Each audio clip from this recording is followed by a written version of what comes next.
ॐ नमो भगवते वासुदेवाय।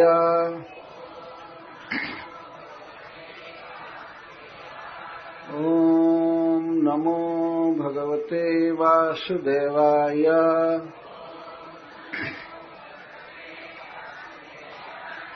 ॐ नमो भगवते वासुदेवाय।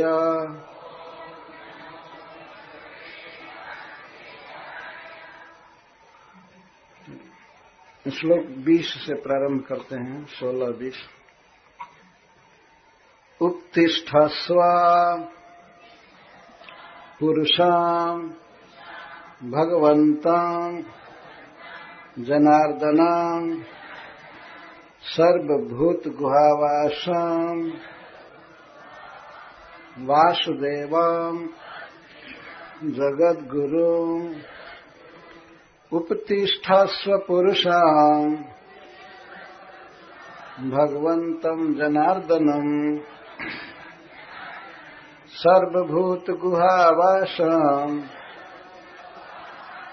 वासुदेवं जगद्गुरुं।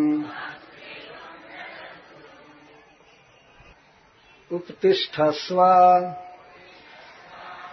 आराधना करो, पुरुषां, जो सब तरह से पूर्ण हैं और बहुत अधिक दान देते हैं,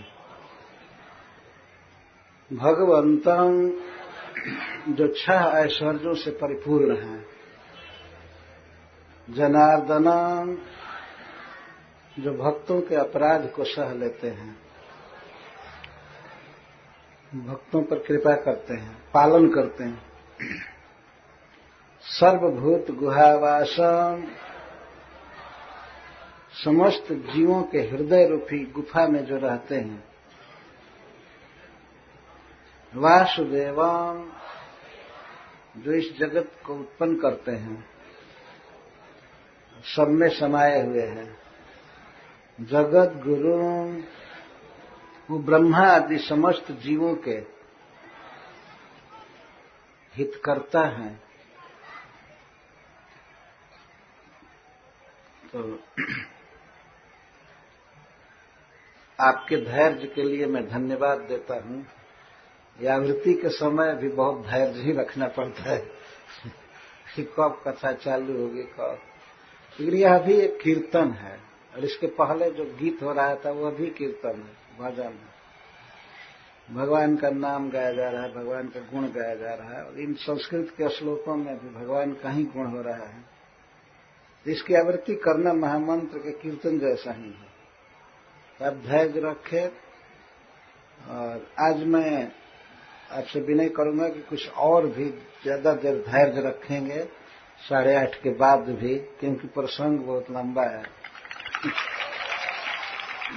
तो हो सकता है कि 9 बजे, 9 से ज्यादा नहीं बजाऊंगा।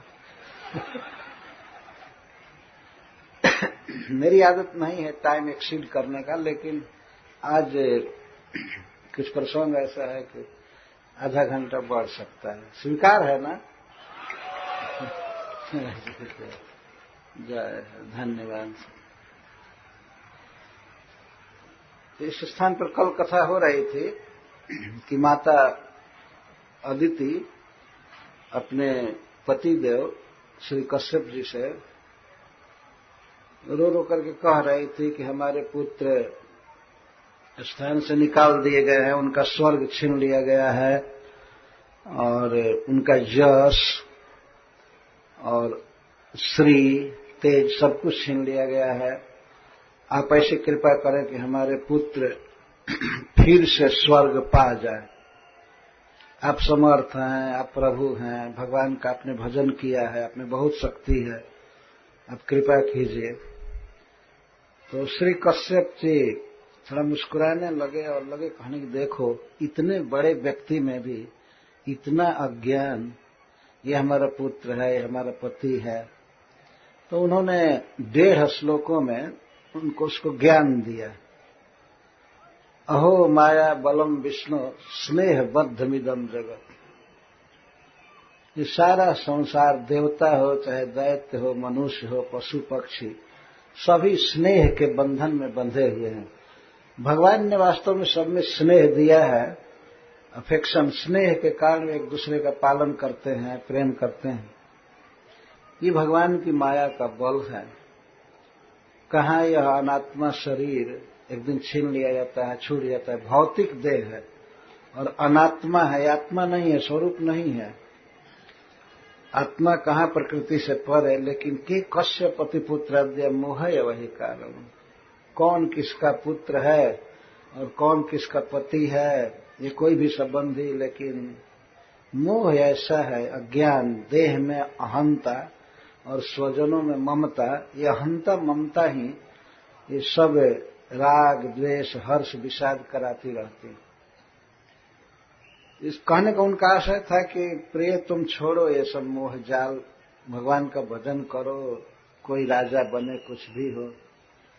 लेकिन इस पर माता अदिति खिन्न हो गई, रोने लगी। तब उसको सांत्वना देते हुए कश्यप जी यहां पर समझा रहे हैं। बहुत सुंदर संदेश है प्रत्येक व्यक्ति के लिए। प्रत्येक व्यक्ति का पुत्र है इस संसार में, और संबंधी हैं, स्त्रियों के पति हैं, सब हैं। तो जो कश्यप जी बात कह रहे हैं देव माता अदिति के लिए, अपनी पत्नी के लिए, वह बात सबके लिए कही जा रही है। कथा सुनने का यही मतलब है। ऐसा नहीं समझना चाहिए कि माता अदिति को उपदेश हो रहा है, हमको नहीं हो रहा है। कश्यप जी जो एक परम वैष्णव थे और व्यवहार में बहुत दक्ष थे, किसी भी पत्नी को, भले आपस में उनमें मतभेद हो, लेकिन सबको वे भगवान की भक्ति में लगाते थे। अद्भुत उनमें दक्षता थी। जैसे लास्ट ईयर जो कथा हुई थी तो दीति चाहती थी कि उसको इंद्र का वध करने वाला पुत्र चाहिए, और यहां पर आज सुन रहे हैं कि इंद्र की माता ये चाहती थी कि इंद्र राजा बने। इंद्र राजा बने। तो एक स्त्री चाहती है इंद्र राजा बने, उसका राज छीन लिया गया, असुर सब मारे जाए, और दूसरी स्त्री कह रही थी कि इंद्र मारे जाए। इसके पहले की कथा है ये। तो कश्यप जी ने दीति को इस ट्रिक से लगाया भगवान की भक्ति में कि 1 साल भजन करने पर उसका हृदय बिल्कुल शुद्ध हो गया, इंद्र के प्रति द्रोह खत्म हो गया। ये भगवान की भक्ति का प्रभाव होता है। कितना भी बुरा हृदय हो, क्रूर हो, दोषपूर्ण हो, काम हो, विकार हो मन में, यदि भगवान से संबंध किया जाए तो भगवान परम पवित्र हैं। परम ब्रह्म परम धाम पवित्रम परमम भगवान। वो हृदय में आकर के या वाणी पर नाम के रूप में आकर के वो शुद्ध कर ही देते हैं। भगवान का ऐसा स्वभाव है। इसीलिए कोई भी व्यक्ति कृष्ण के भजन में अयोग्य नहीं है। सभी योग्य कैंडिडेट हैं कृष्ण की शरण लेने के लिए। लास्ट ईयर की कथा से मिलान कीजिए। दीति में बहुत हिंसक भाव था, अदिति में भी यही बात है, लेकिन इतना उत्कट नहीं है, कुछ कम है। वो चाहते हैं कि उसका बेटा राजा हो। इसके लिए अगर असुर मारे जाए तो ठीक है, और नहीं अपने आप दे दे तो ठीक ही है। लेकिन दीति तो चाहती थी कि इंद्र का वध हो, क्योंकि इंद्र ने हमारे दोनों पुत्रों की हत्या करवाया है भगवान विष्णु से। हिरण्याक्ष और हिरण्यकश्यप की हत्या भगवान ने किया था, लेकिन इंद्र के कहने से। तो माता दीति भी भगवान के प्रति दोष दृष्टि नहीं करती थी। वो कहती भगवान तो भक्त वत्सल हैं, जो भक्ति करेगा तो उसका पक्ष लेते हैं। लेकिन ये भाई होकर के क्यों मरवाया हिरण्यकश्यप और हिरण्याक्ष को? तो उसका वध करने वाला मैं पुत्र चाहती हूं अपने पति से। इन्हीं कश्यप जी से उसने निवेदन किया। उसका समाधान जैसे तैसे हो गया, उसका हृदय शुद्ध हो गया, और उसने 1 साल व्रत किया तो उसे 49 पुत्र प्राप्त हुए भगवान की कृपा से। इंद्र उन पुत्रों का वध करना चाहते, नहीं कर सके, तो वे 49 पुत्र इंद्र को दिया माता दीति ने।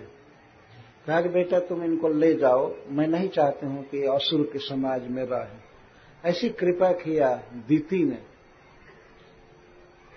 और यहां पर प्रसंग है कि माता अदिति जो देवताओं की मां है, देवताओं के अपने पुत्रों की दुर्दशा देखकर उनका स्थान छीन लेना, धन छीन लेना। वो अपने पति से आग्रह कर रहे हैं कि हमारे पुत्र राजा होना चाहिए स्वर्ग का, ये कीजिए। तब कश्यप जी ज्ञान दिए, लेकिन लगता है कि वो जानते थे कि ये ज्ञान असर नहीं करेगा इसको, इसीलिए तो 1.5 श्लोक में ज्ञान दिए। वो जानते थे कि ये ज्ञान काम नहीं करेगा, इसको समझेगी नहीं अदिति। इतना स्पष्ट ज्ञान अदिति के समझ में नहीं आ रहा था। मैं देह नहीं हूं, इसलिए देह के संबंधी मेरे नहीं हैं, इस बात को नहीं समझ रही थी। परंतु भगवान में उसकी परम श्रद्धा थी। ज्ञान नहीं था, लेकिन भगवान के प्रति श्रद्धा थी, भक्ति थी। देखिए, वही हृदय जिसमें कि इतना क्रूर विचार है कि असुर मारे जाएं, और ममता भरी हुई है कि मेरे पुत्र राजा बने, फिर भी वह स्त्री भगवान के भक्ति के लिए योग्य थी। ज्ञान प्राप्ति के लिए उचित कैंडिडेट नहीं थी, पर भक्ति करने के लिए उचित कैंडिडेट थी। कारण क्या है कि प्रत्येक जीव भगवान का अंश है, और भगवान से प्रेम करने का सबका सहज जन्म सिद्ध अधिकार है, स्वरूप सिद्ध अधिकार है। कृष्ण से प्रेम कर सकता है। ऐसा नहीं है कि कोई व्यक्ति बुरा कर्म कर दिया, कठोर कर्म कर दिया, कुछ किया तो अब वो कृष्ण की भक्ति नहीं कर सकता। किसी भी दशा में और किसी भी स्थान में, गर्भ में, मंदिर में, ऑफिस में या पाठशाला में, खेत में, दुकान में, कहीं भी कृष्ण से प्रेम करने का अधिकार है जीव को। कोई स्थान बाधित नहीं कर सकता, और कोई कर्म, बुरा से बुरा कर्म भी किसी को अयोग्य नहीं बना सकता है। सतकुल विप्र न है भजन एर योग्य। और इसके दूसरे लाइन है, और चैतन्य महाप्रभु कहते हैं कि ऐसा नहीं कि कोई ब्राह्मण वंश में जन्म लिया है तो वह कृष्ण का भजन करने के योग्य है, और कोई हीन वंश में जन्म लिया है तो भजन में अयोग्य है। नहीं, सम अधिकार है सबका। बल्कि चैतन्य महाप्रभु कहते हैं कि दीने रे अधिक दया करे भगवान। भगवान अधिक कृपा दीनों पर ही करते हैं, और उन बातों को मान लेते हैं। हम लोग तो प्रचार करते हुए देख रहे हैं सारे संसार में, जो उच्च वर्ण के लोग हैं वे भगवान कृष्ण की भक्ति कम करते हैं, सब जगह देखा गया है। और दीनहीन लोग भगवान का भजन करते हैं, समझते हैं, वो बहुत प्रतिकार नहीं करते हैं। और कुलीन ब्राह्मण पढ़े लिखे व्यक्ति को अभिमान रहता है कि मैं बड़ा हूं, मैं क्यों करूं ये सब।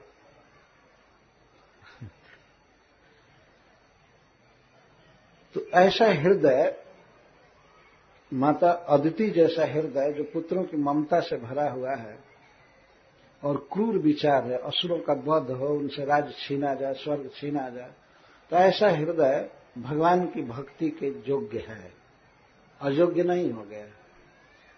यही जीव का स्वरूप है, भगवान से प्रेम करना, भगवान की पूजा करना, भगवान में मन लगाना, यही स्वरूप है। और किसी की आराधना करना ये जीव का स्वरूप नहीं है। भगवान से संबंध शून्य होकर के ज्ञान में रहना या वैराग्य दिखाना, ये सब जीव का स्वरूप नहीं है। जीव का स्वरूप है जैसे तैसे कृष्ण से प्रेम करना, क्योंकि जीव कृष्ण का अंश है। ममैव अंशो जीव लोके जीवभूत सनातन।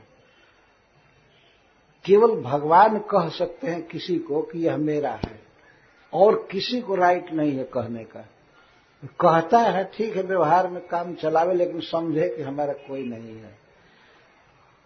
न तो उसका अंश है, उत्पन्न किया हुआ है, न उसका पालन पोषण वो कर रहा है। भगवान का अंश है जीव, और भगवान पालन पोषण कर रहे हैं। जन्म देने वाले ने दे दिया, लेकिन ये सूर्य का प्रकाश किसकी व्यवस्था है, जरा विचार कीजिए। प्रकाश की जरूरत है ना, ये भूमि चाहिए बसने के लिए। तो जो माता पिता जन्म दिए वे अपने देह से कोई भूमि थोड़े निकाले हैं, पहले से जीव को प्राप्त है। और मोटर गाड़ियां बनती है, घर बनता है, ये सब सामान उपकरण भी धरती में भगवान ने रखा है। तो वास्तविक माता पिता, वास्तविक बंधु, वास्तविक गुरु सब कुछ भगवान है, कृष्ण है। जैसे कोई किसी का पुत्र है यदि मान लीजिए पुत्र पागल हो जाए या निर्धन हो जाए, हॉस्पिटलाइज्ड हो जाए, तो क्या उस समय पिता को पिता कहने का उसका अधिकार नष्ट हो जाता है? नहीं। जब भी चेतना आएगी तो अपने पिता को वो पिता कहेगा, अपने पापा को पापा कहेगा। कोई कहेगा नहीं, तुम पहले रोग से मुक्त हो जाओ तब पिता कहना चालू करो। ये पागलपन है वास्तव में। तुम पहले ये करो, शुद्ध हो जाओ, ये करो, तब कृष्ण का नाम लो, यह करो। ऐसा विधान नहीं है। पहले कृष्ण का नाम लो, पहले कृष्ण से संबंध जोड़ो, और वे प्रभु कृपा करके सब शुद्धि कर देंगे। वो धन देंगे, मनोरथ पूरा करेंगे, और सारा दोष जीवन का वो हर लेंगे। उनका एक काम है। परंतु हम लोगों का काम है कृष्ण के साथ अपने संबंध को समझना, उनकी शरण लेना। तो कश्यप जी इस साइंस को जानते थे, अतः उन्होंने अपनी पत्नी को तुरंत कहा, यह श्लोक कहते हैं, उपतिष्ठस्व पुरुषम भगवंतम जनार्दनम। ठीक है, तुम चिंता मत करो, तुम्हें जनार्दन की स्तुति पूजा करो, पुरुष की पूजा करो। सबसे पहले कहा, पुरुष का अर्थ नहीं है भगवान विष्णु। शास्त्र में यदि केवल पुरुष शब्द का प्रयोग किया जाए, चाहे पुरुषोत्तम का, तो उसका अर्थ होता है भगवान। पुरु का अर्थ होता है बहुत अधिक, और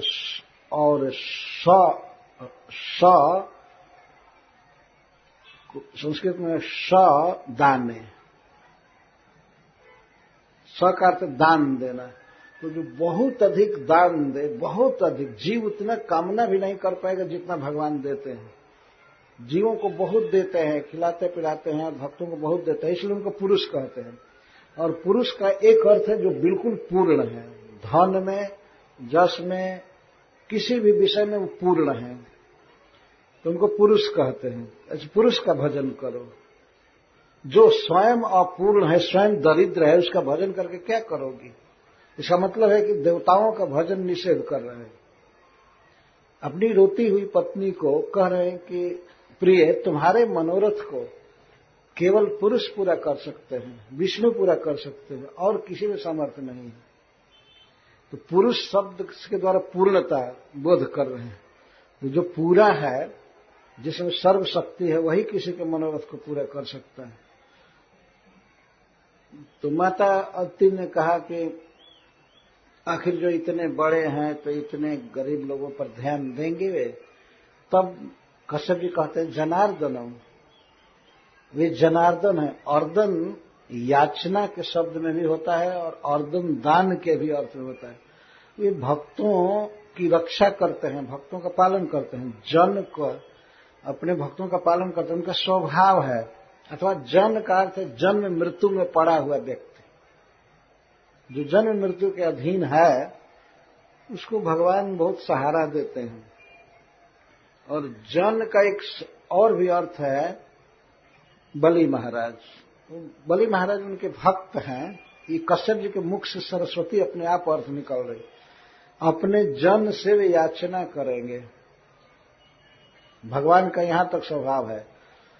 ये निकल रहा है शब्द कि भगवान अपने भक्त के लिए इतना काम करते हैं कि भिखमंगा ब्राह्मण बनकर बलि से भीख मांग कर दे देंगे। अपने जन के लिए, अपने इंद्र के लिए या तुम्हारे लिए भगवान अपने जन से भीख भी मांगेंगे।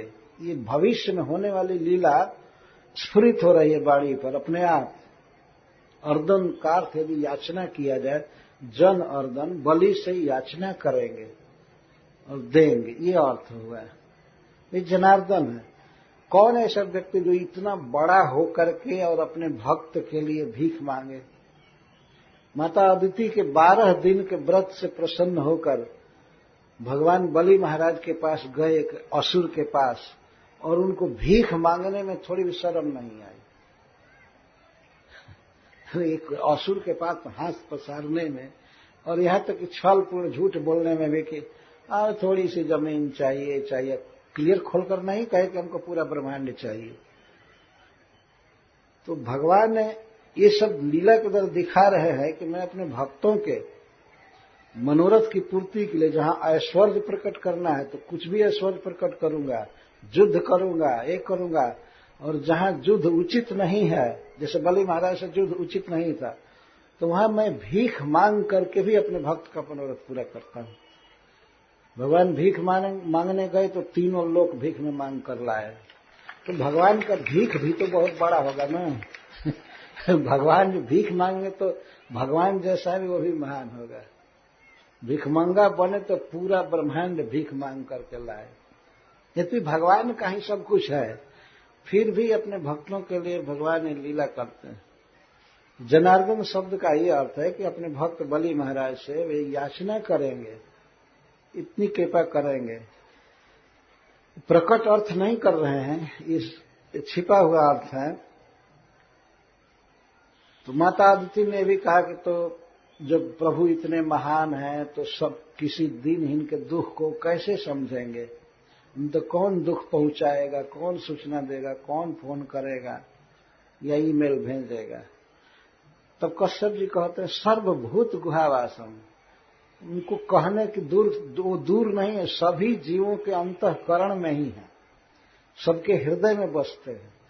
उनको सब कुछ ज्ञात रहता है। ये मत समझो कि वो बड़े हैं, उनसे अप्रोच नहीं किया जा सकता, उनसे नहीं कुछ कहा जा सकता। सबसे निकटतम यदि कोई है तो वो है भगवान कृष्ण। इतना निकट कोई किसी का न बेटा है, न स्त्री है, न बाप है, न भाई है, कोई नहीं है।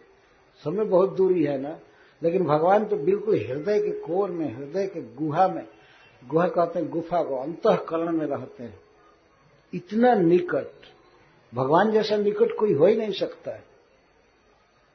कभी कभी लोग कहते हैं भगवान की पूजा करने के लिए मार्फत चाहिए, पहले दूसरे को दो, ये सब पाखंड है। वास्तव में भगवान के साथ संबंध जोड़ने के लिए गुरु की आवश्यकता होती है या किसी वैष्णव की जरूरत होती है, लेकिन संबंध जुड़ने के बाद यह प्रतिक्रिया में आवश्यक नहीं है कि गुरु को बीच में डाला जाए, यह आवश्यक नहीं है। सर्वभूत गुहावास, हम सबके हृदय में ही है, सबसे निकटतम व्यक्ति हैं। तो यह सीखना चाहिए कि भगवान के पास पहुंचना कठिन है, वो ऑलरेडी वही पहुंचे हुए हैं।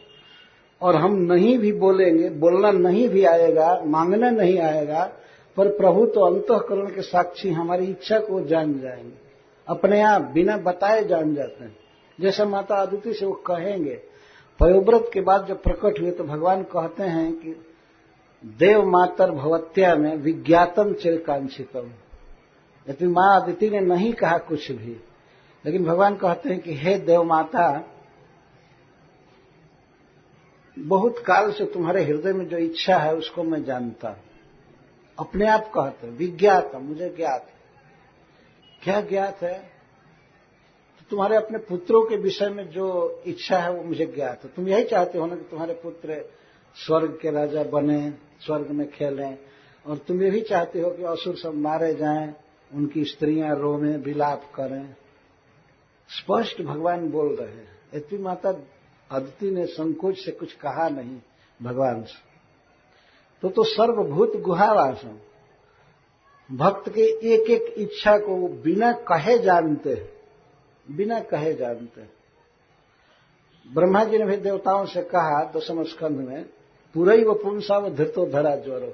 हम लोगों के विज्ञापन के पहले ही, प्रार्थना के पहले ही परम पुरुष भगवान कृष्ण को पृथ्वी के दुख का पता है। पृथ्वी गई थी, रोई थी ब्रह्मा जी की सभा में। ब्रह्मा जी भगवान शिव, इंद्र आदि को लेकर के क्षीर समुद्र के तट पर गए। तो समाधि में ब्रह्मा जी से भगवान ने कहा कि आप लोग इतना रो गा रहे हैं, हमको पहले से सब पता है। पहले से पता है और मैं अवतार लूंगा वसुदेव जी के घर में। वसुदेव जी की पत्नी देवकी माँ के गर्भ से मैं अवतार लूंगा, आप लोग चिंता मत कीजिए, और पृथ्वी का सारा भार दूर कर दूंगा, ये भगवान ने कहा। तो सर्वभूत गुहावासम इस अर्थ को दे रहा है कि भगवान से कुछ कहने की भी जरूरत नहीं पड़ेगी। भगवान कभी कभी ये कहलवाना चाहते भी नहीं कि भक्त कोई कुछ ऐसा कह पावे, पर वो जानते हैं सब कुछ। और उसका कारण ये तो जानते हैं। दूसरी बात ये है कि वासुदेव है। वासुदेव का अर्थ होता है जो विशुद्ध सत्व में प्रकट होते हैं, विशुद्ध सत्व में प्रकट होते हैं। तो माता अदिति ने कहा तो विशुद्ध सत्व में प्रकट होते हैं। वसुदेव शब्द का अर्थ है विशुद्ध सत्व, दिव्य स्थिति, उसमें प्रकट होते हैं भगवान, इसलिए उनको वासुदेव कहते हैं।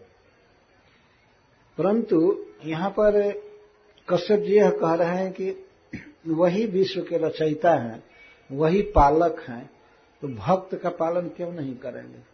तुम यही चाहती हो ना कि तुम्हारे पुत्रों का पालन हो, वो धनी रहे, उनका जस फैले, बलवान रहे, तो प्रभु सब करेंगे।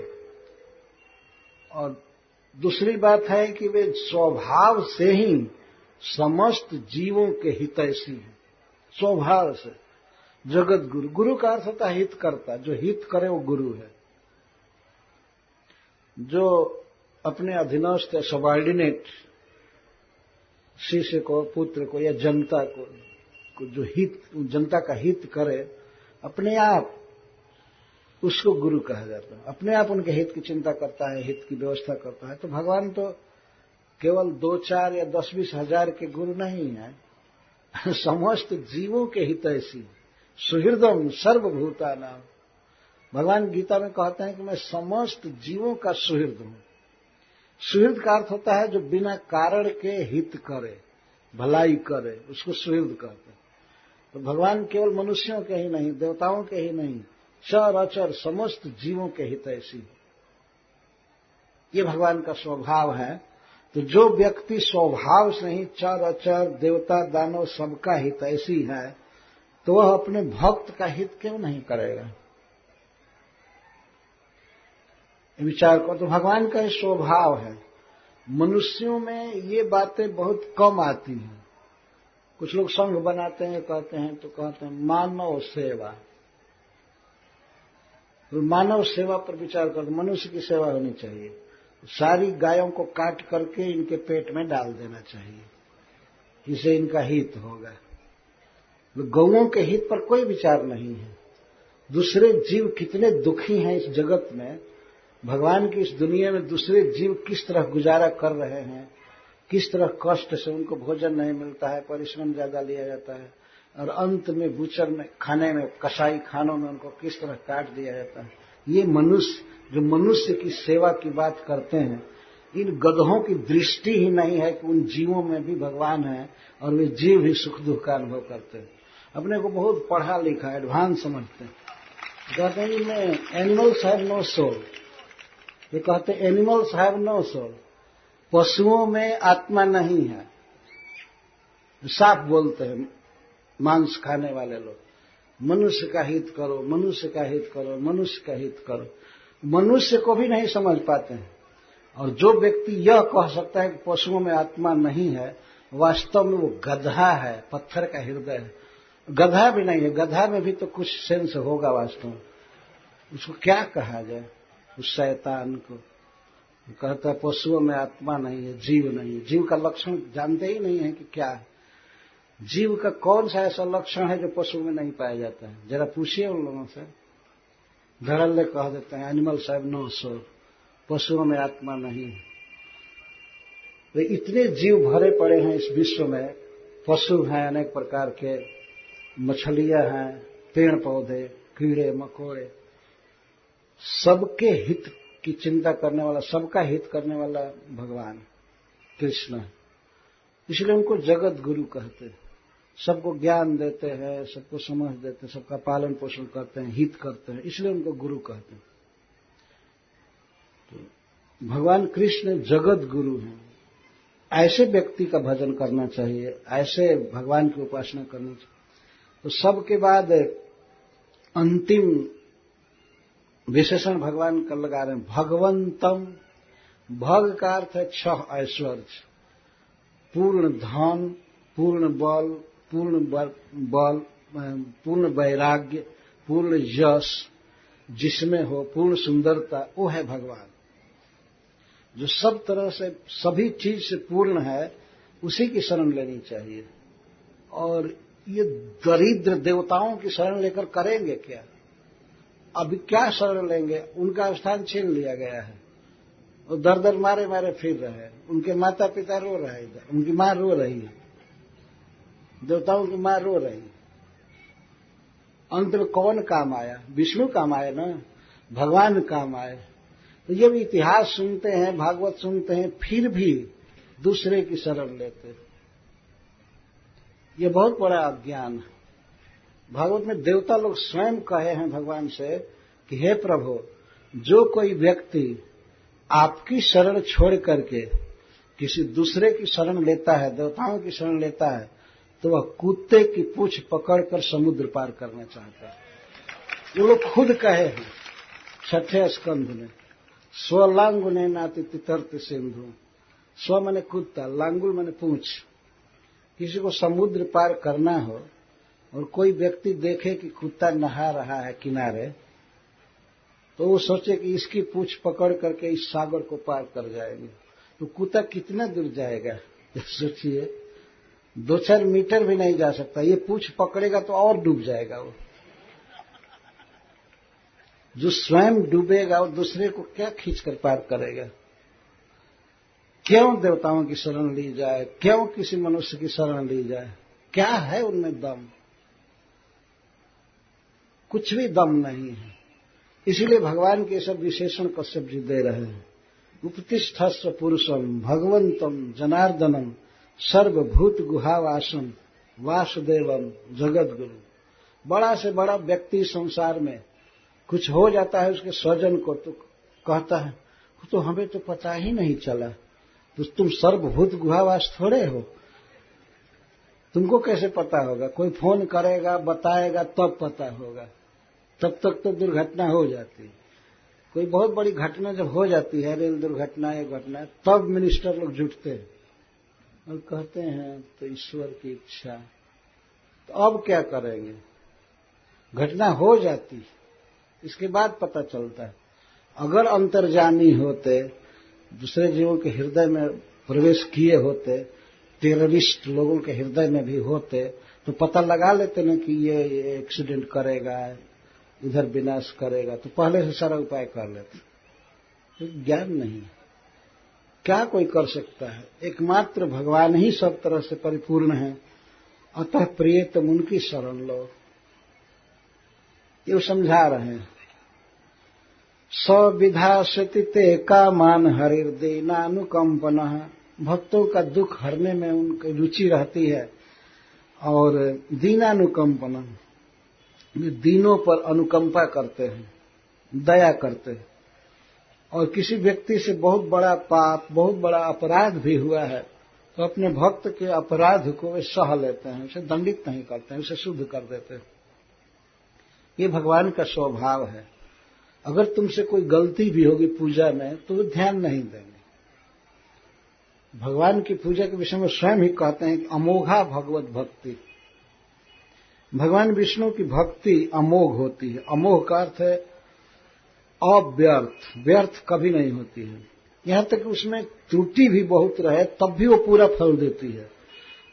परंतु देवताओं की भक्ति अगर पूरा पूरा किया जाए बहुत सावधानी के साथ, फिर भी बहुत कम फल मिलता है। गोस्वामी तुलसीदास जी ने विनय पत्रिका में लिखा है कि यदि आप देवताओं को बेल फल के बराबर देंगे, कुछ बेल फल, तब वे लोग सरसों के बराबर आपको देंगे। सरसों इतना छोटा होता है। और वे कहते जाहि जल जाचो कहे अमीय पियाऊ सो। मैं जिस व्यक्ति से जल मांगता हूं, किसी देवी देवता से, किसी आदमी से, तो कहता है कि हमको अमृत ला करके दो तब पानी दूंगा। अब बताइए, तो जो अमृत दे सकता है तो पानी क्यों मांगेगा? पहले हमको ये चीज दो, ऐसा करो, तब हम तुम्हारा काम करेंगे। प्राय देवी देवता का भी यही हिसाब है।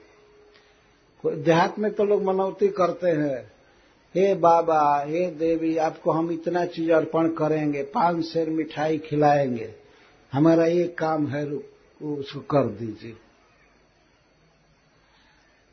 मैं यह नहीं कहता हूं कि वो मिठाई पाकर को काम करते हैं, लेकिन मनुष्य भी देवताओं के स्वभाव को समझता है कि कुछ लेगा तब करेगा, ऐसे नहीं करेगा। कोई देवता ऐसा नहीं है जो तुलसी का पत्ता लेकर के और पूरा साम्राज्य दे दे और 3 मुट्ठी चिवड़ा खा करके पूरा द्वारका जैसा धन दे दे, ऐसा कोई नहीं। ये सबको चाहिए पहले, तब कुछ सुनते हैं। और मनुष्य तो बहुत अधिक चाहते हैं तब थोड़ा सा काम करते हैं। देवता तो फिर भी थोड़ा कर देते हैं, लेकिन मनुष्य तो वो तो पैसा लेकर कभी हजम कर जाते हैं और कहता है ऐसा हो गया, ये हो गया, ये हो गया, फिर हो गया, ये हो गया, इसलिए तुम्हारा काम नहीं हुआ। अरे काम जो करेगा, जिसमें शक्ति है वही करेगा ना, जिसके पास धन है, बल है, बुद्धि है, वही करेगा ना। इसीलिए भगवान के सब विशेषण दिए गए। दीनानुकंपना, और दीनहीन व्यक्ति के प्रति भगवान के हृदय में बहुत अनुकंपा होती है। तो भगवान की भक्ति जो है अव्यर्थ है, वो निश्चित फल देती है। वैगुण्य रहने पर भी, उसमें कोई त्रुटि भी रहे, दोष भी रहे, तब भी वो ठीक है। और देवतांतर भजन, दूसरे देवताओं का या मनुष्यों का, भूत प्रेत का जो भजन है, वो तो उसमें कमर टूट जाती है, कुछ मिलता नहीं, कुछ मिलेगा नहीं। पूरा सांगोपांग कीजिए तब भी नहीं मिलता। मेरे यहाँ कहावत है कि घी के लड्डू टेढ़ो भला। अगर घी में लड्डू बनाया गया है गोला गोला, और चाहे मोतीचूर हो चाहे कोई हो, मान लीजिए वो टेढ़ा भी हो गया तब भी बहुत अच्छा है। भगवान की भक्ति ऐसी है कि उसमें कोई त्रुटि भी हो जाए, कोई महामंत्र का उच्चारण कर रहा है, उसे करने नहीं आ रहा है। एक भक्त थे, उनको महामंत्र याद कराते कराते हजारों लोग थक गए, वो याद हुआ ही नहीं उनको। हरे कृष्ण कहते थे, हरे कृष्ण हरे कृष्ण। तो जब कृष्ण कृष्ण कहना होता था तो वो बिल्कुल नहीं समझते थे, केवल हरे कृष्ण हरे कृष्ण हरे कृष्ण हरे कृष्ण, और हरे कृष्ण एक कह करके एक दाना खसकाते थे, हरे कृष्ण हरे कृष्ण। इस तरह से 108 पर एक माला हुआ। तो क्या कृष्ण ये थोड़े विचार किए होंगे कि इसको नाम उच्चारण करने नहीं आता है? अरे जब मरा मरा कह करके वाल्मीकि जी इतने बड़े भक्त हो गए, उल्टा नाम जगत जपत जग जाना, वाल्मीकि भय ब्रह्म समाना। वाल्मीकि जी में ब्रह्मा जी के समान शक्ति आ गई। वो रत्नाकर नाम के डाकू थे। नारद जी ने उनको कृपा करके कहा कि तुम राम राम रटो, राम राम रटो, राम राम राम राम राम राम रात दिन रटो। तो नारद जी चले गए तो डाकू भूल गया वो कि क्या जपना है। तो वो उल्टा जपने लगा। मारा था, मरे हुए लोगों को देखा था, तो वही याद है कि ऐसा कुछ कहा था, मय और राम रा कुछ कहा था। वो मरा मरा मरा मरा मरा मरा मरा जप रहा था, उल्टा नाम जपत जग जाना। अब मरा मरा राम राम आने ही लगा, इतना सब था, इतना लेकिन निष्ठा से जपा, इतना प्रेम से जपा, इतना तेज बढ़ा कि दूसरे ब्रह्मा जी के समान हो गया वाल्मीकि। उन्होंने जो रामायण लिखा वो लाखों वर्ष पहले लिख दिया। भगवान राम का अवतार बाद में हुआ, बाद में होने वाले, भविष्य में होने वाली लीला को भूतकालीन लीला जैसा उन्होंने लिख दिया। ये उनका प्रताप है। ये सारा संवाद जब रामायण में पढ़ेंगे तो कोई नहीं समझ सकता है कि ये पहले लिख दिया गया होगा, लेकिन पहले लिखा गया था। ये भगवान का नाम जपने से ऐसी दिव्य शक्ति प्राप्त हो गई। तो भगवान की भक्ति ऐसी है, इसमें विगुण हो, दोष भी हो, फिर भी यह पूर्ण फल देती है। जैसे अजामिल नाम उच्चारण किया, नारायण आया, अपने पुत्र का नाम लिया कि हे नारायण आओ, लेकिन वह नारायण शब्द, चूंकि भगवान का नाम भगवान का स्वरूप है, तो वह नारायण के, वह अजामिल के मनोभाव को या इस सब पर कुछ भी विचार नहीं किया, निहित कर ही दिया। इसीलिए भगवान से जोड़ना चाहिए अपने को। दोष रहेंगे, त्रुटियां रहेंगी, फिर भी जीव का कल्याण हो जाएगा। बाद में मुक्त होगा संसार से और इस जीवन में भी धन धन की प्राप्ति करेगा। इसको दीनानुकंपन कहा गया। और नेतरा, भगवान की भक्ति अमोघ है, लेकिन इतरा भक्ति अमोघ नहीं है। इतरा मतलब अन्य देवों की उपासना। अमोघा भगवत भक्ति। नेतरा, नेतरेति मतिर ममा। कश्यप जी कहते हैं मेरा मत है, मत माने मत, मेरा मत है। अपनी पत्नी से कह रहे हैं कि भगवान विष्णु की भक्ति अमोघ है, पर इतरा भक्ति, अन्य किसी की भी भक्ति अमोघ नहीं है, बल्कि मोघ है, बेकार है। वो ये कह रहे हैं। उनके शब्दों में यही बात छिपी है। न इतरा, इतरा मतलब विष्णु भक्ति भिन्ना, विष्णु की भक्ति से भिन्न अन्य की भक्ति किया जाए तो वह अमोघ नहीं है, वो मोघ है, व्यर्थ है, कोई फल नहीं है। इसलिए भगवान की भक्ति करो। इस पर माता अदिति अपने निश्चय को सामने करके, श्रद्धा को प्रकट करके कहती है, अदितिर्वाच केनाहं विधिना ब्रह्मन् उपस्थास्ये जगत्पतिम् जथा में सत्य संकल्पो विदध्यात् स मनोरथम। हे ब्रह्मन, हे वेदवेत्ता, आपकी शक्ति है, आप सर्वज्ञ हैं, तो आप बताइए मैं किस विधि से जगतपति भगवान विष्णु की आराधना करूं। विधि बताइए, पूजा कैसे करूं। जगतपति, पति का अर्थ है पालन करने वाला। भगवान समस्त जीवों का पालन करते हैं। वो समझती थी, भगवान विष्णु की महिमा को जानती थी, पति के थोड़ा कहने से समझ गई तो तैयार हो गई। उसने कोई बहस नहीं किया कि और दूसरे की भक्ति किया जाए तो क्या हर्ज है। किसी किसी स्त्री की आदत होती है, अगर वो कहेंगे अब हरे कृष्ण जपो, तो कहती है मैं बृहस्पतिवार का व्रत करती हूं।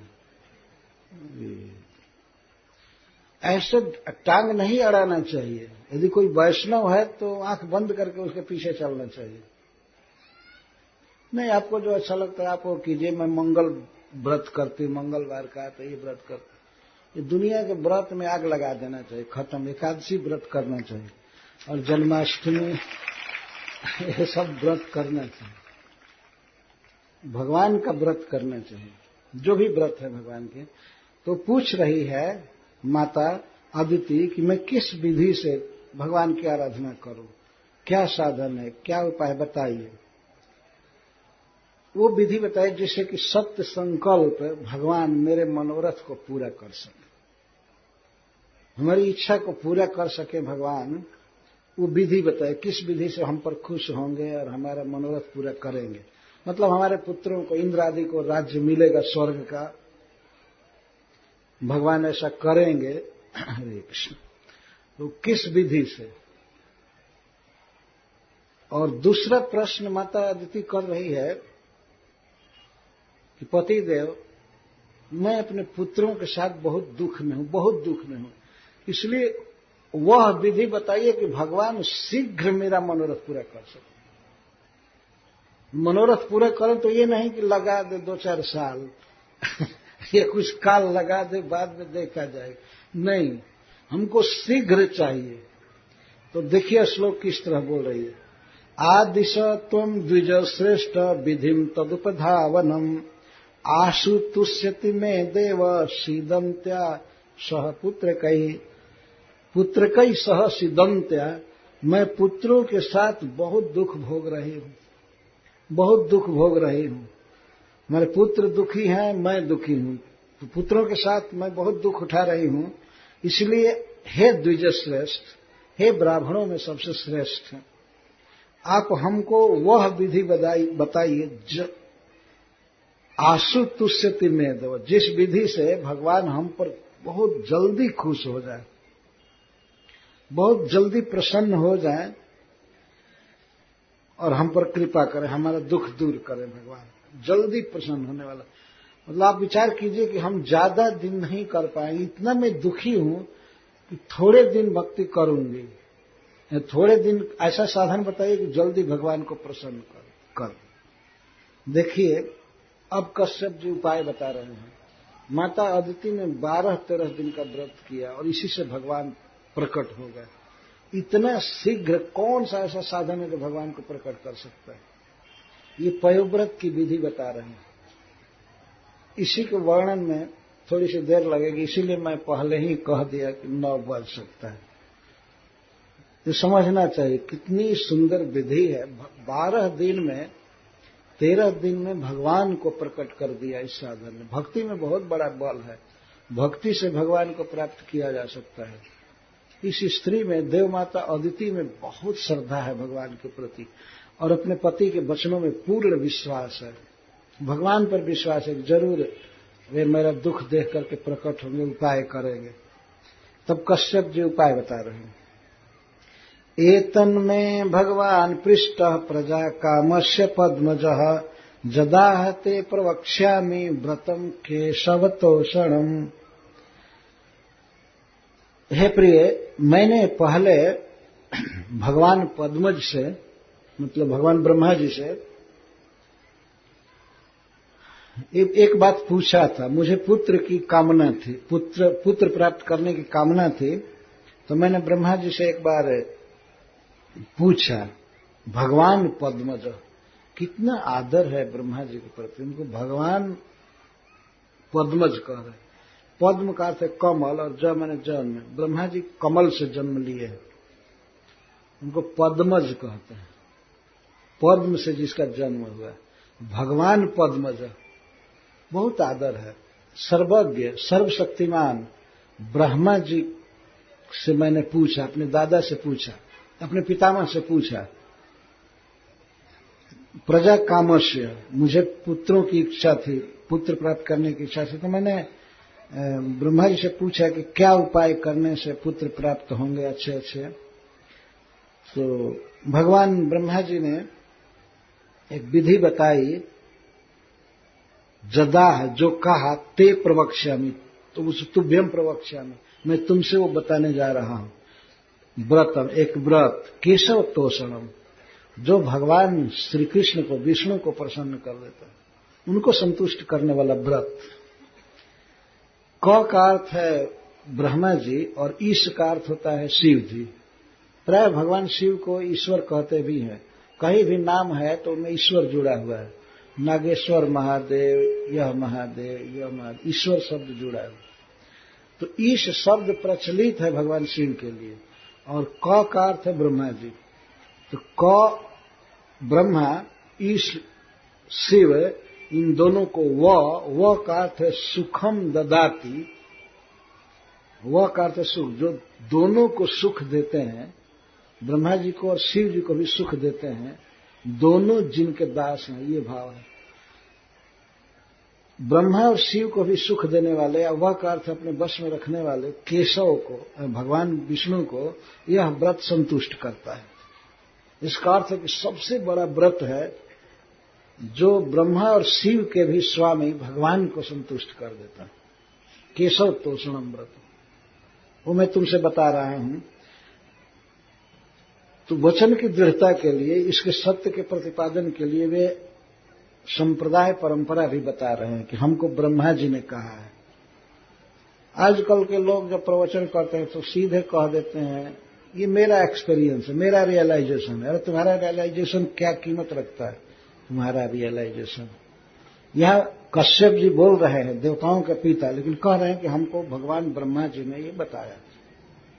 ब्रह्मा जी प्रमाण है, क्योंकि भगवान के डायरेक्ट पुत्र हैं। भगवान के नाभि से कमल उत्पन्न हुआ और कमल से श्री ब्रह्मा जी प्रकट हुए, जन्म लिए। यह भी परंपरा बता रहे, तो ब्रह्मा जी को कौन बताया होगा? तो भगवान ने बताया होगा। अपने आप सिद्ध हुआ कि ये है संप्रदाय। तो ब्रह्मा जी ने बताया कि मैं तुमसे केशव को संतुष्ट करने वाला व्रत बताना। ये कश्यप जी कह रहे हैं कि यह व्रत केशव को, स्वयं भगवान को संतुष्ट करने वाला है, वो व्रत करना है। फाल्गुनस्यामले पक्षे द्वादशाहम पयोव्रत। फागुन के शुक्ल पक्ष में जो अभी आएगा, कोई करना चाहे तो उसको प्रॉपर टाइम मिल जाएगा। फागुन महीने के शुक्ल पक्ष में द्वादशाहम 12 दिन का एक व्रत है। व्रती क्या करता है? पयोव्रत, दूध पी करके इस व्रत को करता है। 12 दिन तक और कोई भोजन नहीं करेगा, खीर खा सकता है, दूध पी करके रहेगा। दूध पी करके व्रत किया जाता है, बहुत अच्छा चीज है। दूध पी करके किया जाए, ऐसा नहीं कि शराब पी करके किया जाए।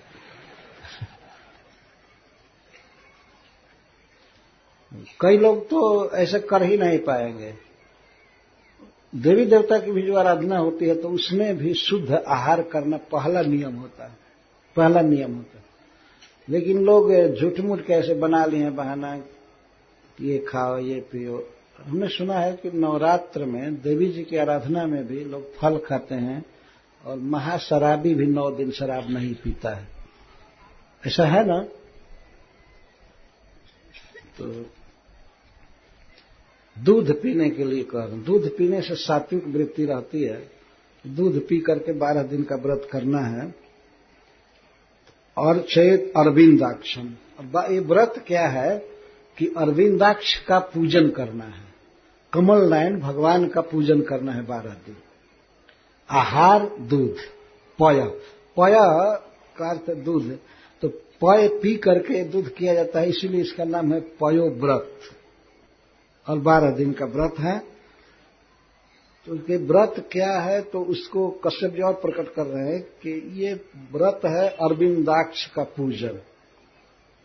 भगवान का नाम ही है कमल नयन, कमल लोचन। उनकी आंखें बहुत सुंदर हैं, कमल के समान, कमल से भी अधिक सुंदर है। तो सब जगह यही प्रसिद्ध है। कई सभा होती है देवताओं की, तो कोई पूछता है कि और कमल नयन आए थे कि नहीं। कोई विष्णु या हरि कृष्ण लगाने की जरूरत नहीं पड़ती है। कमल नयन आते हैं कि नहीं, मतलब बहुत सुंदर आंख वाले भगवान विष्णु आते हैं कि नहीं। भगवान की आंखें बहुत सुंदर है, इसीलिए उनको कमलाक्ष कहते हैं, कमल नयन। और देवताओं की आंखें बहुत सुंदर नहीं है।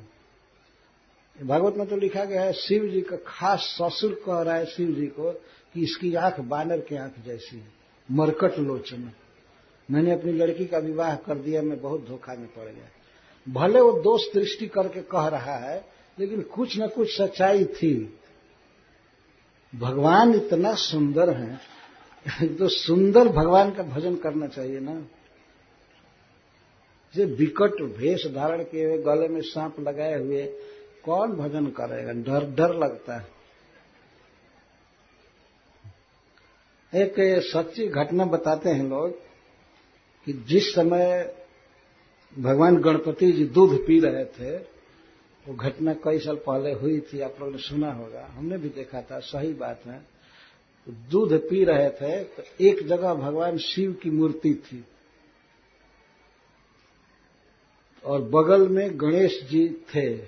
तो गणेश जी को दूध पीने के लिए एक व्यक्ति ले जा रहा था, तब तक तो भगवान शिव के गले में जो सांप था पत्थर का बना हुआ, वो लपक करके दूध पी गए। अब पता नहीं आती सयोक्ति करते हैं क्या, ये सांप दूध पीते हैं तो भगवान शिव के गले में रखा हुआ सांप उस दूध को पी गए। ये डायरेक्ट एक व्यक्ति ने हमको कहा कि हमने पास तुमने देखा, हमने पूछा कि तुमने देखा, एकदम आंख से देखे हैं, आंख से देखे। जो भी बात हो, हमारे कहने का मतलब है कि ऐसे देवता जो गले में सांप लगाए रखें और मुंडमाल, मनुष्यों का कटा हुआ मस्तक फूल के बदले वही लगा, वो तो देख करके भाग जाएंगे सब। जब भगवान शिव बारात गए हिमाचल, तो लड़के देखने आए खुशी से गांव से, चले दुल्हा को देखेंगे, दुल्हा को देखेंगे। और जब दुल्हा को देखे बूढ़े बैल पर सवार और इतना भयावह, तो लड़के रोने लगे, भाग चले घर। उनकी माताएं समझाने लगी, वो तो फफक फफक कर रो रहे थे, अरे बाप रे बाप, दुल्हा नहीं आया, दुल्हा नहीं आया। तो पूछती थी माताएं कौन आया, तो जमराज की सेना आई है। जमराज की सेना आई है। तो शिव जी स्वयं भी भगवान के भक्त हैं, वैष्णवों में सबसे श्रेष्ठ हैं, और वही राख ओख लगाकर गुजारा करते हैं, भोग नहीं भोगते हैं, भगवान की भक्ति करते हैं। पर वो भजनीय मतलब इष्ट देव नहीं है, वो भक्त हैं। भक्त भाव से उनकी सेवा करनी चाहिए। और इष्ट समस्त जगत के, यहां तक शिव जी के भी, ब्रह्मा जी के भी, वो तो विष्णु है, भगवान है जिन्होंने इस जगत को पैदा किया। तो यहां पर कश्यप जी कह रहे हैं कि इस 12 दिन में पयोव्रत में दूध पी करके कमलाक्ष का, पुष्कराक्ष का पूजन करना है, भजन करना है। और चेत अरविंदाक्ष, अरविंद मतलब कमल, अक्ष मतलब आंख, अरविंदाक्ष कमल नयन भगवान का पूजन करना है। कैसे पूजन करना है? भक्त्या परमयान्वित, परम भक्ति के साथ भगवान की पूजा करनी है, श्रद्धा के साथ, भक्ति के साथ, प्रेम से पूजा करनी है। ऐसा नहीं केवल ड्यूटी पूरा करने के लिए आरती घुमा दिया, सिर्फ ड्यूटी पूरा करने के लिए नहीं, हृदय से अनुराग से पूजन करना चाहिए। भगवान को क्या क्या खिलाना है, क्या क्या पुष्प अर्पित करना है, ऐसे हृदय के राग के साथ प्रेम से भगवान की अर्चना करनी है। और विधि बता रहे, श्रीनिवाल्याम मृदा लिप्य स्नायात क्रोड़ विदीर्णया यदि लभ्ये तव श्रुतस एतम मंत्र मुदीरयेत। शनि वाली मतलब अमावस्या के दिन ये व्रत कब चालू करना है? प्रतिपद एकम से चालू करना है, शुक्ल एकम से, जो पहली तिथि पड़ती है। लेकिन अमावस्या के दिन एक काम करना है, शनि वाली अमावस्या को कहते हैं। अमावस्या के दिन ये व्रत करने वाले को चाहिए कि वह देह में मिट्टी लगाकर स्नान करे, साबुन वबुन नहीं। साबुन तो देह को अशुद्ध कर देता है, मिट्टी बहुत शुद्ध चीज है। और यदि लभ्येत, यदि क्रोड़ विदीर्णया, वन्य वाराह के द्वारा उत्खात मिट्टी हो तब तो बहुत अच्छा। वन में जो वाराह रहते हैं तो उनके पैर से या जैसे तैसे उखाड़ी हुई मिट्टी को, उनके दांत से उखाड़ी हुई मिट्टी को लेकर के उससे स्नान करे, यदि प्राप्त हो तब। जानते हैं कश्यप जी की ये प्राप्त जल्दी नहीं होगा, इसलिए यदि शब्द लगाए। यदि लभ्येत, यदि प्राप्त हो सके तो वन में रहने वाले वाराह के पैर से उखाड़ी हुई मिट्टी को, दांत से उखाड़ी हुई मिट्टी को लगा करके स्नान करे। कहां स्नान करे? स्रोतसी, तालाब में नहीं, बहते हुए पानी में, स्रोत में स्नान करे, मतलब नदी में, स्रोत में स्नान करे। तो एक व्यक्ति ने हमको एक बार कहा, ये सुन करके, तो नल में भी तो जल बहता ही रहता है, इसे नहा लेना चाहिए। और ठीक है, ये भी स्रोत है लेकिन कुछ देर के लिए टंकी में ये तालाब बन जाता है। जो भी हो, यदि नदी सुलभ है तो नदी में स्नान करे, नहीं तो बहते हुए साफ पानी में स्नान करे। कहने का आशय है स्वच्छ जल में स्नान करे। और स्नान करते समय, मिट्टी लगाते समय यह मंत्र बोले, मिट्टी लगाते समय, एतन मंत्रम उदीरयेत, इस मंत्र का उच्चारण करें। त्वं देव्यादि वराहेण रसाया स्थानमिच्छता उद्धितासी नमस्तुभ्यं पापमानं में प्रणाशय। हे देवी, आदि वराह ने, श्री भगवान ने समस्त जीवों के वास स्थान की इच्छा से तुम्हारा रसातल से उद्धार किया था। उद्धृता से, भगवान तुमको दांतों पर ले करके तुमको आए थे। नमस्तुभ्यं, मैं तुमको प्रणाम करता हूं। पापमानम में प्रणाशय, मेरे पाप को नष्ट कर दो देवी। मां पृथ्वी से प्रार्थना हो रही, उस मिट्टी को लगा करके। आदि वराह भगवान ने समस्त जीवों के बसने के लिए मनुष्य इस पृथ्वी का उद्धार किया था, क्योंकि पृथ्वी पर ही सब रहते हैं। स्थानम इच्छता, तो भगवान ने तुम्हारा उद्धार किया था। हे देवी, मैं तुमको प्रणाम करता हूं, मेरे पापों को नष्ट करो। इस मंत्र को बोले स्नान करते समय। स्नान करते समय अगर केवल जल से स्नान किया जाए, कुछ बोला ना जाए, तो शरीर पवित्र नहीं होता है। इसलिए स्नान करते समय सीताराम सीताराम, हरे कृष्ण या हर हर महादेव, जय जय गंगे, ये सब कहना चाहिए। भले आदमी नल पर स्नान कर रहा है लेकिन वहां भी गंगा जी का ही नाम बोलना चाहिए, जय गंगे, हरे कृष्ण हरे कृष्ण। चुपचाप स्नान कर लेना, ये तो पशु ऐसा करते हैं। मंत्र बोलते हुए स्नान करना चाहिए।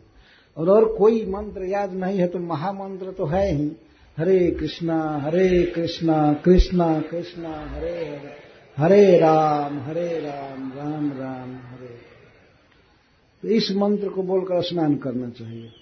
निवर्तितात्म नियमो देवमर्चित समाहित, और सारा नियम पूरा करके स्नान करके शुद्ध होकर के, दांत धो करके, शौचादि होकर और स्नान करें। इसके पहले शौचादि क्रियाओं से निवृत्त हो जाए, मुंह धोवे अच्छा से और स्नान करे। स्नान के बाद तिलक करे, 12 तिलक शरीर पर करे, जिस तिलक को वैष्णव लोग सब जानते हैं।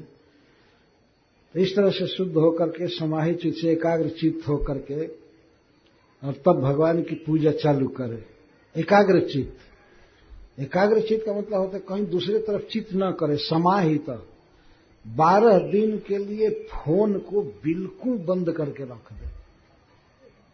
आज के युग में तो सबसे बुद्धि को अनएकाग्र करने वाली वस्तु यही है।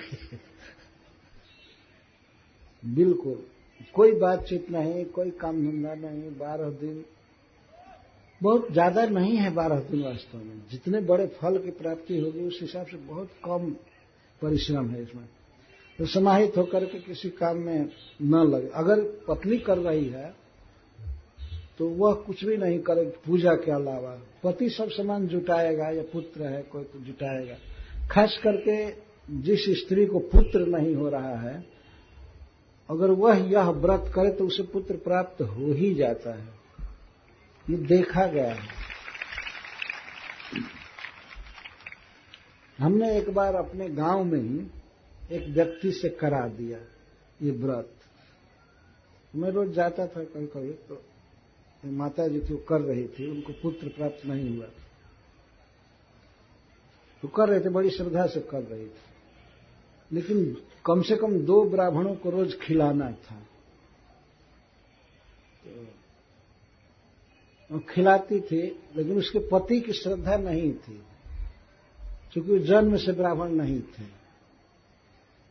ऐसे भक्ति की दृष्टि से वो ब्राह्मण थे। तो 2 खाने जाते थे रोज। तो पति कहता था ये तो रियल ब्राह्मण नहीं है, हमसे कहे। मैं कहा कि नहीं असली ब्राह्मण यही है, खिलाइए। तो खिलाते थे। तो उनकी चूंकि श्रद्धा नहीं थी, लेकिन स्त्री की श्रद्धा थी, वो किया उसने व्रत। उनको कोई संतान नहीं हो रही थी। जब व्रत किया तो उस स्त्री का गर्भ हुआ, बहुत खुशी छा गई। मतलब विवाह के लगभग 15-20 वर्ष के बाद की घटना। तब गर्भ हुआ, लेकिन पुत्र के बदले पुत्री हो गई। हमसे पूछा उसके पति ने कि ऐसा कैसे हो गया, आपने तो कहा था कि पुत्र होगा। मैं कहा कि आपकी श्रद्धा में कमी थी, इसीलिए आपकी आशा भर रह गई। उस लड़की का नाम आशा रखा गया। आशा, वो वैष्णवी है। चूंकि वो बेटी उत्पन्न की गई थी पयोव्रत के द्वारा, तो वो विलक्षण स्वभाव है उसका। उसका भी विवाह हो गया है। तो वो पयोव्रत के द्वारा उत्पन्न किए गए थे व्रत कर। ये मैंने कराया है पर्सनल एक व्रत। तो जिनको कोई भी कामना हो, पुत्र की ही नहीं, धन की कामना, राज्य पाना हो, स्वर्ग पाना हो, प्रभुता पाना हो, या जो भी वोट में जीतना हो, कुछ भी करना हो, तो इस व्रत को करना चाहिए। निश्चित अमोघा भगवत भक्ति कश्यप जी कहते हैं, यह व्रत अमोघ है। तो नियम पूरा करके, स्नान आदि करके, तिलक आदि करके, समाहित चित्त से भगवान की पूजा करनी चाहिए। पूजा कहाँ करेंगे? अर्चायाम। अगर भगवान का अर्चा विग्रह है तो उसके में भगवान की पूजा करनी चाहिए। अर्चायाम। यदि अर्चा विग्रह नहीं प्राप्त है तो स्थंडिल है। स्थंडिल का अर्थ है भूमि में पूजन कर सकते हैं। भूमि का मतलब होता है जमीन शुद्ध साफ सुथरा हो, उसी में भगवान की भावना करके पूजा करें। भगवान की ही पूजा करनी है। सूर्य या सूर्य में पूजा करनी चाहिए। सूर्य को देख क्या क्या पूजा करेंगे वो भी लिखा गया है। जले जल में, वहनौ वहनी में, आग में, गुरावपी अथवा गुरु में भी। ऐसा भावना किया जा सकता है कि गुरु में ही भगवान हैं, भगवान विष्णु की पूजा करनी चाहिए। जो वस्तु अर्पित करनी है उसको गुरु में भी किया जा सकता है, जल में, अग्नि में, पृथ्वी में, सूर्य में, या अर्चा विग्रह में। तो सबसे अच्छा अर्चा विग्रह ही है, लेकर के पूजा करनी चाहिए। पूजा करते समय मंत्र क्या बोलना चाहिए? आवाहन और पुरस्चरण या अवसान, शुरुआत कैसे करें, भगवान का विसर्जन कैसे करें, पूजा और कई प्रकार के नियम हैं। जैसे जल देना चरण धोने के लिए या पीने के लिए, फिर भगवान को आसन देना या फूल अर्पण करना, तिलक अर्पण करना, कई बातें आएंगी। जो भी अर्पण करे उसमें ये 9 मंत्र बोलता रहे, 9 मंत्र बोले। अब शुरू में द्वादशाक्षर विद्या से कोई भी चीज काम करे, ओम नमो भगवते वासुदेवाय, इसको द्वादशाक्षर विद्या कहते हैं। यह भी महामंत्र है। कोई भी चीज अर्पण करना है, भगवान को बुलाना है या बैठाना है, पूजा देनी है, तो बोलना चाहिए ओम नमो भगवते वासुदेवाय, ओम नमो भगवते वासुदेवाय, इदम समर्पयामि, इदम गृहाण, ये मैं आपको अर्पित कर रहा हूं, ये लीजिए। हमेशा ये द्वादशाक्षर विद्या बोलता रहे। ओम नमो भगवते वासुदेवाय आगे बताएंगे कश्यप जी। अब जो पूरे पूजा के काल में जो भगवान का मंत्र बोलना है, वो मंत्र 9 श्लोकों में यहां दिए गए हैं। नमस्तुभ्यं भगवते पुरुषाय महीयसे, सर्वभूत निवासाय वासुदेवाय साक्षिणे। ओम नमो भगवते वासुदेवाय, बीच बीच में ओम नमो भगवते वासुदेवाय भी बोल सकते हैं। इसके द्वारा भगवान के गुणों को बोलना चाहिए। नमस्तुभ्यं भगवते, बहुत नमस्कार करना चाहिए। हे भगवान, हे 6 ऐश्वर्यों से परिपूर्ण विष्णु, हे कृष्ण, नमस्तुभ्यं, हम आपको प्रणाम करते हैं। भगवान का गुण बोल रहे हैं। पुरुषाय, आप पुरुष हैं, आप सब तरह से परिपूर्ण हैं और बहुत दान देते हैं, आपको नमस्कार है। महीयसे, आप महान हैं सब वस्तुओं में। सर्वभूत निवासाय, समस्त जीवों के हृदय में आप निवास करने वाले हैं, आप सबका पालन करने वाले हैं, सबको जन्म देने वाले हैं और सबके कर्मों के आप साक्षी हैं। सर्वभूत निवासाय वासुदेवाय साक्षिणे। कोई भी चाहे भगवान की पूजा की शुरुआत करनी हो, चाहे अंत बीच, सब समय ये 9 श्लोक हैं, इनको बोलते रहना चाहिए। नमस्तुभ्यं भगवते पुरुषाय महीयसे, सर्वभूत निवासाय वासुदेवाय साक्षिणे। नमो व्यक्ताय सूक्ष्माय प्रधान पुरुषाय च, चतुर्विंशद गुणज्ञाय गुणसंख्यान हेतवे। मैं एक बार गा लेता हूं तो इसके बाद अर्थ करूंगा। नमस्तुभ्यं भगवते पुरुषाय महीयसे, सर्वभूत निवासाय वासुदेवाय साक्षिणे। नमो व्यक्ताय सूक्ष्माय प्रधान पुरुषाय च, चतुर्विंशद गुणज्ञाय गुणसंख्यान हेतवे। ओम नमो भगवते वासुदेवाय। पूजा काल में बस ये स्तुति और भगवान का वो मंत्र बोलना है, ये भी मंत्र ही है। और भी विधि है कि प्रतिदिन कथा सुननी चाहिए भगवान की, किसी वैष्णव के मुख से।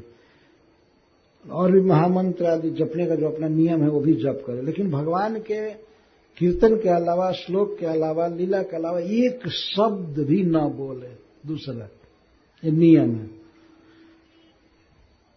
नमो द्विसृष्णे त्रिपदे चतुःश्रृंगाय तंतवे, सप्तहस्ताय यज्ञाय त्रैविद्यात्मने नमः। नमः शिवाय रुद्राय, नमः शक्तिधराय च, सर्वविद्याधिपतये भूतानां पतये नमः। नमो हिरण्यगर्भाय प्राणाय जगदात्मने ज्ञानैश्वर्य शरीराय नमस्ते योग हेतवे। नमस्त आदिदेवाय साक्षीभूताय ते नमः। नारायणाय ऋषये नराय हरये नमः। नमो मर्कतश्याम वप्सधिगत श्रिये केशवाय नमस्तुभ्यं नमस्ते पीतवाससे। त्वं सर्ववरदः पुंसां वरेण्य वरदर्षभ अतस्ते श्रेयसे धीरा पादरेणुमुपासते। अनुवर्तन्त यं देवा श्रीस्तत्पादपद्मयोः स्पृहयन्तैवामोदं भगवान में प्रसीदताम्। ये 9 मंत्र है, कोई कठिन नहीं है। इसको अर्थ समझ लेना चाहिए किसी के द्वारा और इसका जप करना चाहिए। इसके थोड़ा थोड़ा अर्थ कर रहे हैं। ध्यान रखिए कि इसमें हर एक विशेषण के बाद भगवान को प्रणाम किया गया है। पुरुषाय तुभ्यं नमः, भगवते तुभ्यं नमः, महीयसे तुभ्यं नमः। ये नमः शब्द प्रत्येक विशेषण के साथ जोड़ना चाहिए, जुड़ा हुआ है अपने आप। आपको बोलने की जरूरत नहीं है, श्लोक केवल बोलना चाहिए, वो अपने आप जुड़ जाएगा। नमस्तुभ्यं भगवते पुरुषाय महीयसे सर्वभूत निवासाय वासुदेवाय साक्षिणे। हे प्रभु, आप समस्त ऐश्वर्यों से परिपूर्ण हैं, मैं आपको प्रणाम करता हूं। और आप पुरुष हैं, सब तरह से परिपूर्ण हैं, परम दाता हैं, हम आपको प्रणाम करते हैं। आप महान से भी महान हैं, सबसे महान हैं, मैं आपको प्रणाम करता हूं। आप समस्त जीवों के हृदय में निवास करते हैं, आपको हमारा प्रणाम है। और आप ही जगत के उत्पत्ति के कारण हैं, आप ही पालन करते हैं और समस्त जीवों के अनादिकाल से कर्मों को, उनके भाव भाव को आप जानते हैं, आप साक्षी हैं। नमो व्यक्ताय सूक्ष्माय प्रधान पुरुषाय च। आप प्रकृति के विकार नहीं हैं, आप अव्यक्त हैं। अव्यक्त का अर्थ होता है जो प्राकृत भूतों का विकार नहीं है। इस संसार में जो कुछ भी वस्तु है तो पंच महाभूतों से बनी है, इसको व्यक्त कहते हैं। लेकिन वास्तव में भगवान अव्यक्त हैं। अव्यक्त का मतलब है प्राकृत वस्तुओं के रूप से उनका शरीर वगैरह नहीं बना है। तो आप दिव्य हैं, आप सूक्ष्म हैं। सूक्ष्म का अर्थ है कि आपके स्वरूप को समझना बहुत कठिन है। प्रधान पुरुषाय च, आप ही उपादान कारण है इस विश्व के, प्रकृति है। प्रधान का अर्थ है प्रकृति और पुरुष का अर्थ है पुरुष, भोक्ता। आप ही इस विश्व प्रपंच के सबके भोक्ता हैं, स्वामी हैं, और आप ही उपादान कारण हैं, प्रकृति हैं। और चतुर्विंशत जो प्रकृति के गुण हैं 24, उसके ज्ञाता भी आप ही हैं। और गुणों के संख्या करने वाले, उनका लक्षण आदि बताने वाले सब आप ही हैं। गुण का मतलब है प्राकृत पदार्थ। तो इस श्लोक में भगवान कपिल देव की वंदना की गई है। भगवान ने श्रीमद् भागवतम में, कपिल देव भगवान ने प्रकृति के 24 तत्वों का लक्षण सब कुछ बताया है। तो चतुर्विंशत गुणज्ञाय, 24 प्रकृति के गुणों की उपज को, उनके तत्व को आप जानते हैं। और आप ही सांख्य शास्त्र का निर्माण किए हैं, जिसके द्वारा व्यक्ति प्रकृति से अलग आत्मा को समझ लेता है। यहां तक सामान्य रूप से भगवान की वंदना किए, अब गुणावतार की वंदना कर रहे हैं। 3 गुणावतार हैं, 3 गुण हैं, सत्वगुण, रजोगुण और तमोगुण। तो इन तीनों गुणों को कंट्रोल करने के लिए भगवान 3 रूप में अपने को व्यक्त करते हैं। सत्वगुण के द्वारा वे इस विश्व का पालन करते हैं, रजोगुण के द्वारा उत्पत्ति करते हैं, और तमोगुण को स्वीकार करके उसको अपने हाथ में रख करके भगवान इस जगत का विनाश करते हैं, संयम में रखते हैं। तो भगवान के 3 गुणावतारों की वंदना इसमें दी गई है। आगे नमो द्विशीर्षणे त्रिपदे चतुःश्रृंगाय तंतवे सप्तहस्ताय यज्ञाय त्रयी विद्यात्मने नमः। भगवान विष्णु को यज्ञ के रूप में यहां कहा गया है। यज्ञ से जगत का हित होता है, तो यज्ञ स्वरूप भगवान को शास्त्र में एक वृषभ बैल के रूप में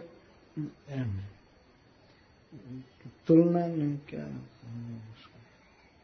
रूपक, धर्म का स्वरूप ही वृषभ के रूप में है। आपने पृथ्वी और धर्म के संवाद में देखा कि गाय और बैल के बीच संवाद हो रहा है, जो महाराज परीक्षित ने देखा। तो हे प्रभु, हे विष्णु, हे जगत के पालन करता, आप साक्षात यज्ञ हैं। आपके दो शीर्ष हैं, दो सिर हैं आपके धर्म के, तो आवाहनीय और उदयनीय यज्ञ के दो कुछ काम होते हैं। तो ये दो जो यज्ञ के काम है, वे आपके दो सिर हैं, त्रिपदे, और आपके तीन पैर हैं। तीन जो सवन है, प्रातः, दोपहर और सायं, इनको यज्ञ का तीन पैर कहा गया है। और चतुःश्रृंगाय, और चार वेद आपके सिंह हैं। और तंतवे, आप यज्ञ फल का विस्तार करते हैं। और सप्तहस्ताय, और आपके 7 हाथ हैं। सप्तहस्ताय का मतलब है कि अग्नि के 7 जिह्वा हैं, ऐसा माना गया है। 7 जीव से वे खाते हैं।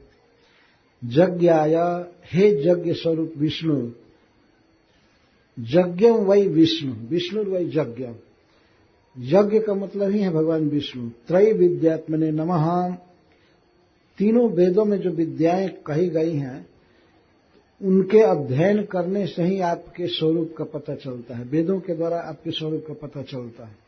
भगवान विष्णु की इसमें वंदना की जा रही है। और यहां पर इतना समय नहीं है कि बहुत व्याख्या किया जाए। नमः शिवाय रुद्राय, अब तमोगुण के अधिष्ठाता भगवान शिव की वंदना की जा रही है। भगवान कृष्ण ही अपने को शिव जी के रूप में व्यक्त करते हैं। नमः शिवाय, हे जगत का कल्याण करने वाले, आपको नमस्कार है। और फिर कह रहे हैं नमः रुद्राय, और हे जगत का ध्वंस करने वाले, आपको नमस्कार। शिव का अर्थ है पालन करने वाला, कल्याण करने वाला, और रुद्र का अर्थ है ध्वस्त करने वाला। ये व्यक्ति एक ही है, लेकिन दोनों काम करते हैं। विश्व का पालन भी करते हैं, पालन का जब समय होता है तो पालन करते हैं। और रुद्राय, तो प्रश्न होगा कि एक ही व्यक्ति ये भिन्न भिन्न काम क्यों कर रहा है। कहते हैं नमः शक्ति धराय, इस प्रकार की शक्तियों को धारण किए हैं, पालन भी करते हैं, विनाश भी करते हैं। सर्व विद्याधिपते, और वेदों में वर्णित समस्त विद्याओं के आप अधिपति हैं। यदि किसी को विद्या चाहिए तो भगवान शिव से मांगना चाहिए। और सबसे बड़ी विद्या है भक्ति। भक्ति के और जितनी भी विद्या है, जैसे भगवान चैतन्य महाप्रभु ने राय रामानंद से पूछा कि विद्या मध्य कौन विद्या श्रेष्ठ है, विद्या में कौन विद्या सबसे श्रेष्ठ है। तो राय रामानंद कहते हैं कृष्ण भक्ति बिना, और कृष्ण भक्ति, राय कहे कृष्ण भक्ति बिना विद्या नहीं यार। कृष्ण भक्ति के अलावा और कोई विद्या नहीं है। ये विद्या सिद्या नहीं है दूसरी, ये सब अविद्या है। वास्तव में विद्या ये कहीं है कि भगवान का नाम रटा जाए। हरे कृष्ण कृष्ण कृष्ण हरे हरे, हरे राम राम राम हरे हरे। पर जो भी विद्याएं हैं, भगवान विष्णु उसको शिव जी के रूप में पालन करते हैं, दान देते हैं। समस्त विद्याओं के वे अधिपति हैं। भूता नाम पतये नमः, और समस्त जीवों के पालक हैं भगवान शिव। भूता नाम से यहाँ घोष्ट नहीं है, भूत प्रेत अर्थ नहीं, भूता नाम जीवा नाम, समस्त जीवों के पालक हैं शिव जी के रूप में, पालन पोषण करते हैं। ये विद्या दे करके पालन करते हैं, भक्ति सिखा करके पालन करते हैं, कई तरह से, या कोई वस्तुएं दे करके पालन करते हैं। भूत को कभी कभी पशु भी कहा गया है, जीव को भूत भी कहते हैं और पशु भी कहते हैं। तो भगवान शिव पशुपति कहे जाते हैं। पशुपति का अर्थ मतलब जीवा नाम पति, पशुपति। पशु नाम जीवा नाम पति, पालक, पशुपति। भगवान शिव पशुपति हैं। तो पशुपति का मतलब ये नहीं है कि 200-400 गाय भैंस चराते रहते हैं। पशुपति। इस विषय में अगर पशु अर्थ किया जाए तो भगवान कृष्ण और भगवान शिव एक ही काम करते हैं। वो भी गोप है और ये भी पशुप है, पशुपति। पशु का अर्थ जीव, जीवों का पालन करते हैं। भूतानाम पते नमः, नमो हिरण्य गर्भाय। अब गुणावतार में ब्रह्मा जी की वंदना कर रहे हैं, मतलब ब्रह्मा जी के रूप में भगवान विष्णु की वंदना की जा रही है, शिव जी के रूप में भगवान विष्णु की वंदना की जा रही है, और उनके स्वरूप में तो होती ही है। नमो हिरण्य गर्भाय, ब्रह्मा जी का एक नाम ही है। हे हिरण्य गर्भ, ब्रह्मांड जिनके गर्भ में है, ऐसे प्रभु को मैं नमस्कार करता हूं, जो जगत के प्राण हैं, पोषक हैं, जगदात्म ने इस जगत के कंट्रोलर हैं।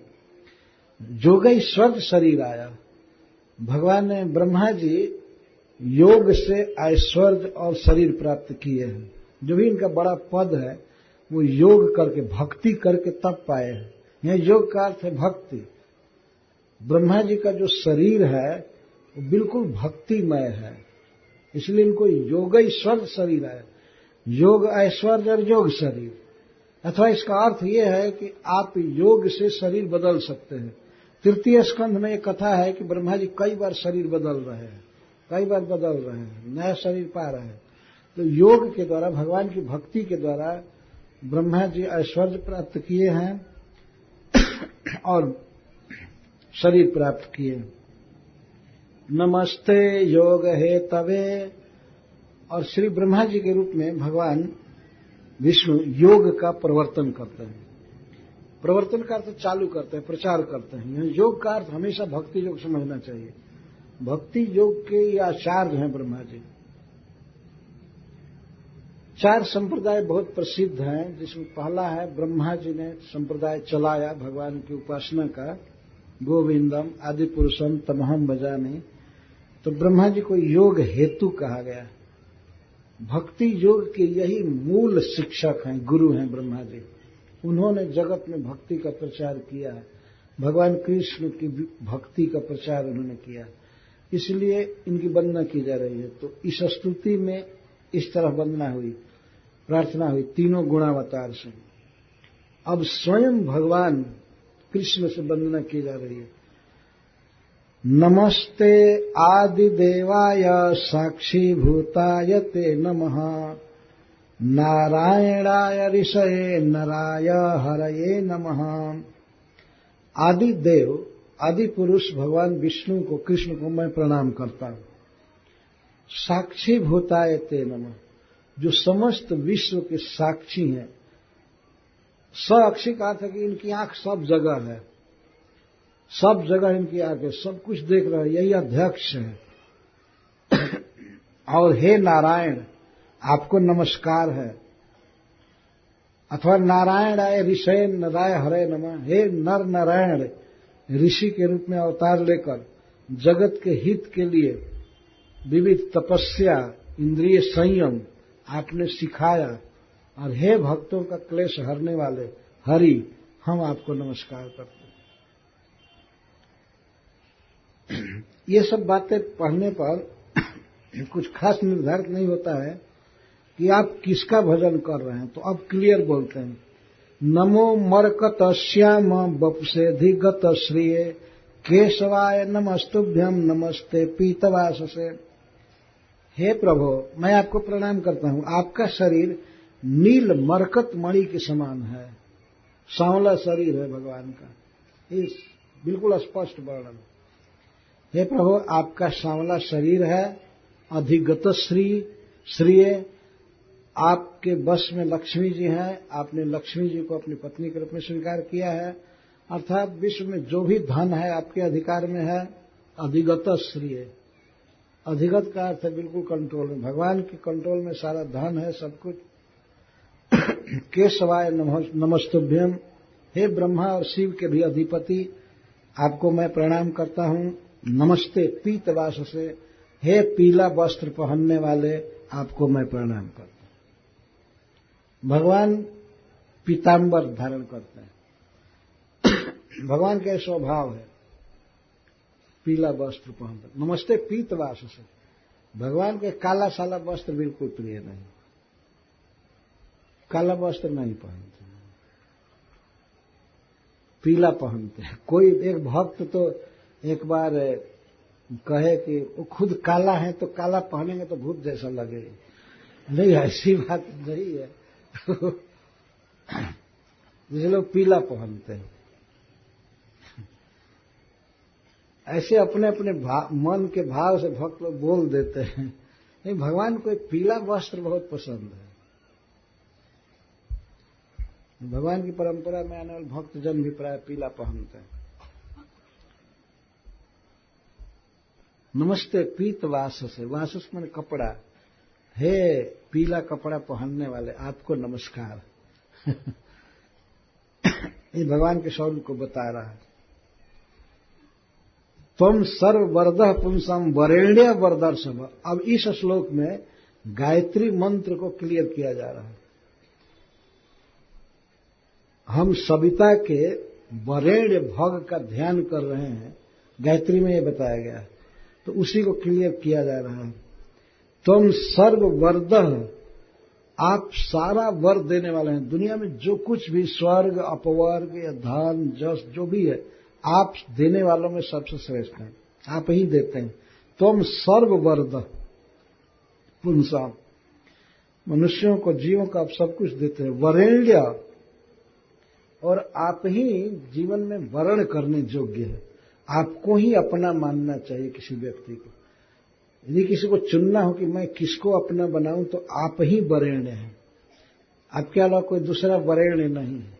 अपने जीवन में अपने रक्षक के रूप में, अपने स्वामी के रूप में, अपने प्रियतम के रूप में, अपने आश्रय के रूप में, शरण के रूप में आप ही वरेण्य हैं, आपका ही वर्ण करना चाहिए। हे वरदर सभा, वर देने वालों में, आशीर्वाद देने वालों में आप ही सबसे श्रेष्ठ हैं। अतस्ते श्रेष्ठे धीरा पाद रेणु उपासते। इसीलिए धीर लोग जो धैर्य रखते हैं, भक्ति करते हैं, वे लोग आपके ही चरण धूलि की उपासना करते हैं। अतः ते तव श्रेयस, अपने श्रेयस के लिए, कल्याण के लिए, चाहे स्वर्ग के लिए या अपवर्ग के लिए, मुक्ति के लिए, आपके धाम के लिए, आपके ही चरण रेणु की उपासना करते हैं। अतस्ते श्रेयसे धीरा पाद रेणु उपासक। जितने भी महान लोग हैं, मनीषी हैं, विद्वान हैं, वे अपने श्रेय प्राप्ति के लिए, कल्याण के लिए ते पाद रेणु उपासक, आपके चरण धूलि की उपासना करते हैं। चरण धूलि मतलब चरण की उपासना करते हैं, अथवा वृंदावन में पड़े हुए रज की उपासना करते हैं। वृंदावन धाम ही वास्तव में धन देने वाला सबसे श्रेष्ठ धाम है। वहीं जाकर ध्रुव महाराज को ध्रुव लोक मिला हुआ है। ध्रुव महाराज मधुवन में तपस्या किए थे, भजन किए थे, और नारद जी ने भेजा था कि जाओ वो स्थान जल्दी सिद्धि देगा। तो आज तक दुनिया में सबसे धनी कोई हुआ है तो वृंदावन वाला हुआ है। वृंदावन में जाकर के धन मिला, मधुवन में तपस्या करने से 6 महीना तक तपस्या, और ध्रुव लोक मिला। तो पाद रेणु, वैसे तो यह आदर सूचक शब्द है कि पाद माने चरण, धूलि माने धूलि, रेणु माने धूलि। भगवान विष्णु के चरण धूलि की उपासना से ही सब कुछ मिलता है। और जो धीर हैं, जो विद्वान हैं, मनीषी हैं, वे लोग भगवान विष्णु का भजन करते हैं। जो धीर नहीं है, अधीर है, वही लोग दूसरे जगह भटक जाते हैं वास्तव में, जिनको ज्ञान नहीं है। लेकिन धीर जन तो अपने श्रेय प्राप्ति के लिए, चाहे मुक्ति के लिए, चाहे वैकुंठ के लिए, या स्वर्ग के लिए, या इस पृथ्वी पर भी धन आदि लेने के लिए भगवान के चरण धूलि की उपासना करते हैं, क्योंकि आप ही सबसे श्रेष्ठ हैं। अनुवर्तंत यम देवा श्रेष्ठ तत्पाद पद्म। ये लास्ट मंत्र है कि जितने भी देवता हैं, ब्रह्मा जी, भगवान शिव, ये सब लोग आपके पीछे चलते हैं। जम अनु अवर्तंत यम देवा। देवा मतलब ब्रह्मा शिव आदि देवगण, जिनके पीछे चलते हैं, जिनकी उनका अनुगमन करते हैं, सेवा करते हैं, श्रीश्च और स्वयं लक्ष्मी जी, श्री जी। श्री जी जो समस्त धन की अधिष्ठात्री देवी हैं, जिनके कृपा से लोग खा रहे हैं, घर बना रहे हैं, कपड़े पहन रहे हैं, कोई भी व्यक्ति, ये लोक में इतना धन फैला हुआ है कि वैकुंठ में अनंत धन है, और इन समस्त संपत्ति की स्वामिनी कौन है? श्री जी। तो श्री जी और ब्रह्मा जी और भगवान शिव आदि सभी देवता भगवान के चरण कमलों के पीछे चलते हैं। ऐसा लगता है कि तत्पाद पद्मयो स्पृह्यंतैव आमोदम, लगता है कि भगवान के चरण कमलों के आमोद को, सुगंध को पाने के लिए लोग ललचते हैं। और वही वास्तविक बात है, भगवान के चरण कमल से दिव्य सुगंध निकलता है, बहुत सुंदर गंध। तो आमोदम अस्पृह्यंतैव, लगता है कि ब्रह्मा जी, भगवान शिव या श्री जी या अन्य कोई देवता या भक्तजन भगवान के पाद पद्मयो आमोदम, भगवान के चरण कमलों के आमोद को, गंध को अस्पृह्यंत, स्पृहा कर रहे हैं, होड़ लगी रहती है। पृथु महाराज ने तो यहां तक कहा है कि ये लक्ष्मी जी को जब अपने वक्षस्थल पर स्थान दिया है तो वो चरण में क्यों आती है? चरण तो हम दासों के लिए है ना। अब प्रिया जी को भगवान ने अपने छाती पर स्थान दिया है, परंतु लक्ष्मी जी छाती पर रहती नहीं है, वो जब देखिए तो नारायण के चरण में ही रहती है, चरण संवाहन करती हैं, चरण दबाती रहती है। पृथु महाराज कहते हैं कि कभी झगड़ा हो सकता है लक्ष्मी जी से। यदि झगड़ा होगा भक्तों का तो वो कहेंगे कि आप अपने स्थान पर जाइए, आप भगवान के छाती पर रहिए, चरण दबाने का हमारा अधिकार है। तो पृथु महाराज भागवत में कहते हैं भगवान से ही कि यदि श्री जी के साथ हम दासों का झगड़ा होगा अपना हक पाने के लिए, तो हे प्रभु, हम जानते हैं कि आप हम लोगों का पक्ष लेंगे, हम दीनहीन भक्तों का पक्ष लेंगे और श्री जी को कह देंगे कि तुम छाती पर चली जाओ। तो ब्रह्मा जी, शिव जी भगवान के चरण पद्म के, चरण कमल के गंध के लुब्ध होकर, ऐसा लगता है स्पृह्यंत युवा, लगता है कि चरण कमल के गंध से ललायित हैं। चरण कमल के गंध का मतलब है चरण कमल की सेवा, सेवा करने के लिए ललचते रहते हैं, दास बनने के लिए। और श्री जी, इतना भगवान के चरणों में सुगंध है और चरण सौभाग्य के स्थान है। जो व्यक्ति उन चरणों से संबंध कर ले, अर्थात कृष्ण का दास बन जाए, तो सौभाग्य तो उसका चरण चुमेगा, वो सब जगह सफल होगा, वो सुखी रहेगा और अंत में भगवान का धाम प्राप्त करेगा। तो कश्यप जी यह स्तुति करते हुए कह रहे, वास्तव में स्तुति ब्रह्मा जी बोले होंगे कि अन्ववर्तंत यम देवा श्रीश्च तत्पाद पद्मयो स्पृह्यंतैवामोदम, भगवान में प्रसिद्धताम, सारे देवता और लक्ष्मी जी सब जिनके चरण कमलों के दास हैं, और वही प्रभु हम पर प्रसन्न हो, भगवान हम पर कृपा करें। तो इस तरह मंत्रों को पढ़ पढ़ करके क्या करना चाहिए? एतैर मंत्रैर हृषिकेशम आवाहन पुरस्कृतम और चेत श्रद्धया युक्त पाद्य स्पर्शनादि। एतै मंत्र, इन मंत्रों से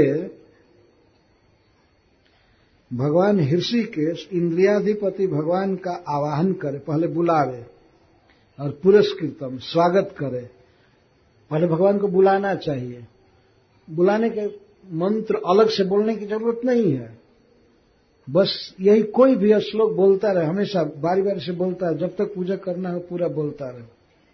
जैसे उसमें आता नमस्तुभ्यम भगवते पुरुषाय महीयसे सर्वभूत निवासाय वासुदेवाय साक्षिणे, भगवान के लिए आसन देना या जो कुछ भी करना है, इन मंत्रों को बोलते रहना चाहिए, श्लोकों को।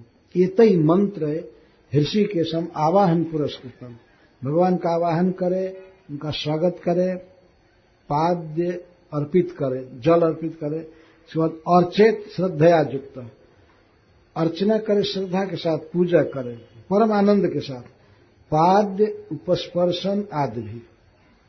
तो भगवान को पाद्य अर्पित करे। पाद्य का अर्थ होता है जल, पैर धोने के लिए जल देना, और अर्घ्य देना, पीने के लिए जल देना। उपस्पर्शन भगवान का स्पर्श करना चरणों का, और कई पूजा स्वागत किया जाता है। और इस तरह से अर्चित्वा जल आदि दे करके इसके बाद गंध माल्याद्य पय शासन विभु, तो भगवान को स्नान करावे। गंध माल्य आदि पहले पैसा स्नपेद विभु, दूध से भगवान को स्नान करावे। दूध से स्नान करा करके फिर भगवान को अर्पित करे गंध माल नहीं, भगवान को पहले गंध दे, अगरबत्ती, आजकल तो गंध का यही अर्थ होगा, या सेंट और फूल आदि अर्पित कर, अर्पित करके जैसे अभिषेक कराया जाता है रोज में, तो पहले भगवान की आरती करते हैं, अगरबत्ती दिखाते हैं, फिर भगवान पर चंदन लगाते हैं, माल, कुछ चंदन नहीं लेकिन कुछ ऐसा तेल लगाते हैं स्नान के पहले। ये सब लगा करके फिर स्नान करावे दूध से भगवान को, और स्नान कराने के बाद फिर जल से स्नान करावे। दूध से स्नान करके छोड़ नहीं देना चाहिए, नहीं तो चींटियां अड्डा जमा लेंगी भगवान के देह पर। दूध को फिर साफ करना चाहिए जल से, और स्नान करा करके जल से फिर वस्त्र उपवीत भगवान को अर्पण करना चाहिए। नया वस्त्र और जनेऊ, आभरण, गहना, पाद उपस्पर्शन और ऐनक दिखाना, दर्पण दिखाना और चरण छूना, गंध धूपादि 4 द्वादशाक्षर विद्या, तो गंध धूप आदि अर्पित करें, और जो आरती करनी है, सेवा वस्त्र आदि देना है वो दे। इसको वो इन मंत्रों से कर सकता है अथवा द्वादशाक्षर विद्या से भी कर सकता है। ओम नमो भगवते वासुदेवाय इस मंत्र के द्वारा कर सकता है। और श्रितम पयसि नैवेद्यम, क्या हो गया, प्रसाद चालू हो गया।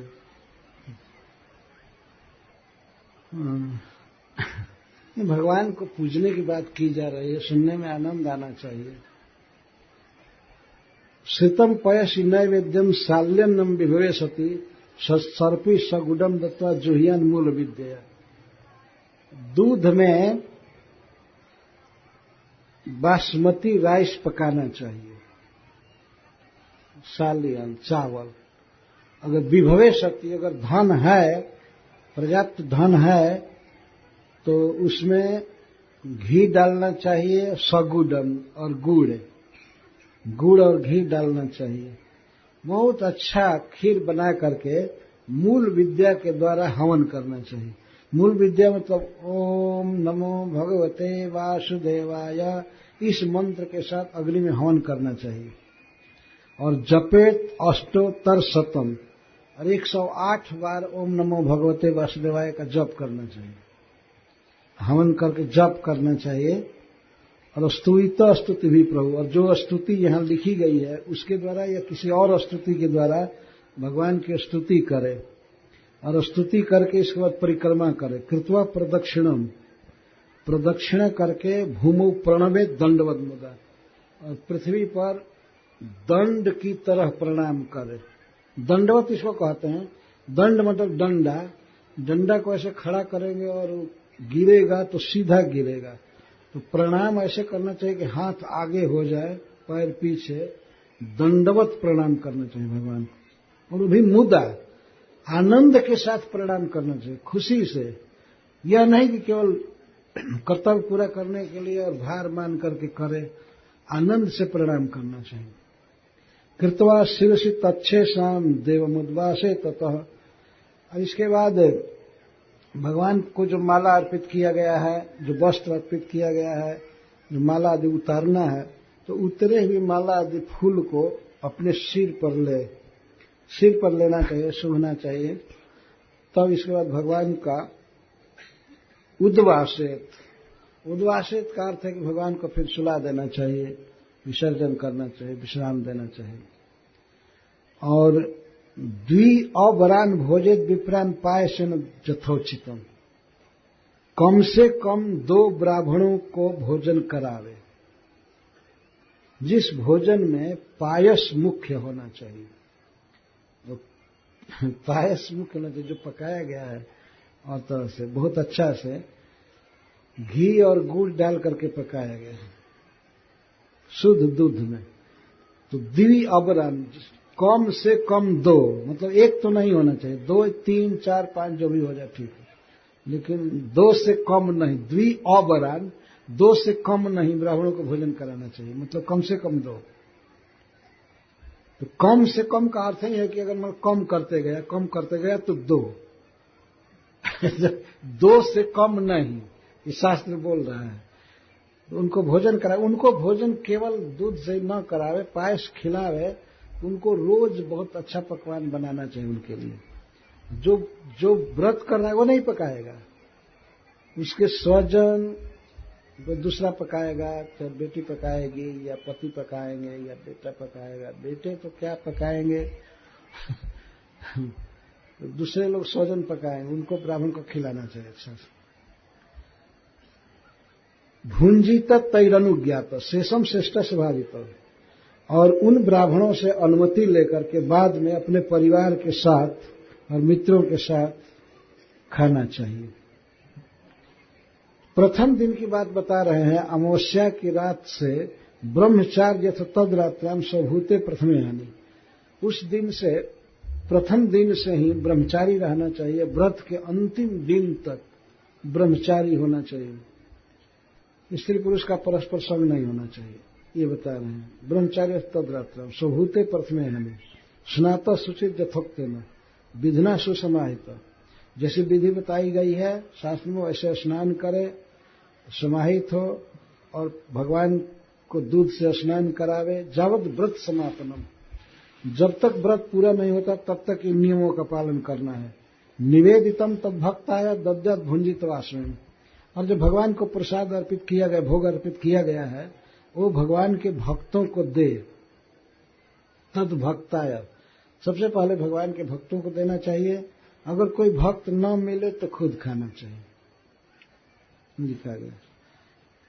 भुंजित वा स्वयं दत्वा आचमनम अर्चित्वा तांबूलम च निवेद, और भगवान की पूजा करने के बाद, उनको खिलाने के बाद, भोग अर्पित करने के बाद उनको आचमन करावे भगवान को, और आचमन करा करके तांबूलम च निवेदे, पान खिलावे भगवान को, तांबूल खिलाना चाहिए।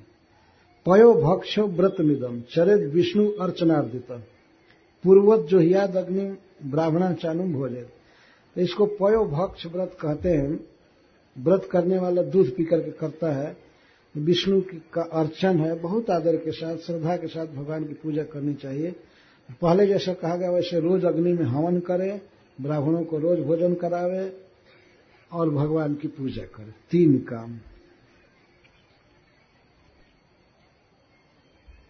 एवं त्वरह कुर्जा द्वादशाम पयोव्रत, दूध का आहार करके 12 दिन तक प्रतिदिन ये करना चाहिए। हरे राधा आराधनम, भगवान की आराधना, होमम और हवन करना, अर्हणम पूजा करना, द्विज तर्पणम भगवान को खिलाना, भगवान की पूजा करना, और द्विज तर्पणम और हवन।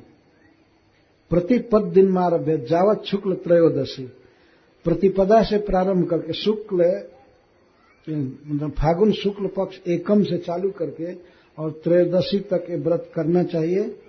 और इतना दिन ब्रह्मचर्यम अधः स्वप्नम स्नानम त्रिश्रवणम चरत, ब्रह्मचारी रहे और नीचे सोवे जमीन पर, और 3 बार स्नान करे, सवेरे दोपहर शाम। इस तरह शुद्ध रहकर भगवान का व्रत करना चाहिए। क्या नहीं करना चाहिए ये भी बता रहे हैं। वर्जयत असदालापम, असत आलाप न करे, बाहरी मटेरियल लोगों से कोई बात न करे, कभी झूठ न बोले, असत आलाप किसी से न करे। भोगान उच्चा वचन था, और भोग चाहे छोटा हो चाहे बड़ा हो, भोग न भोगे। छोटा भोग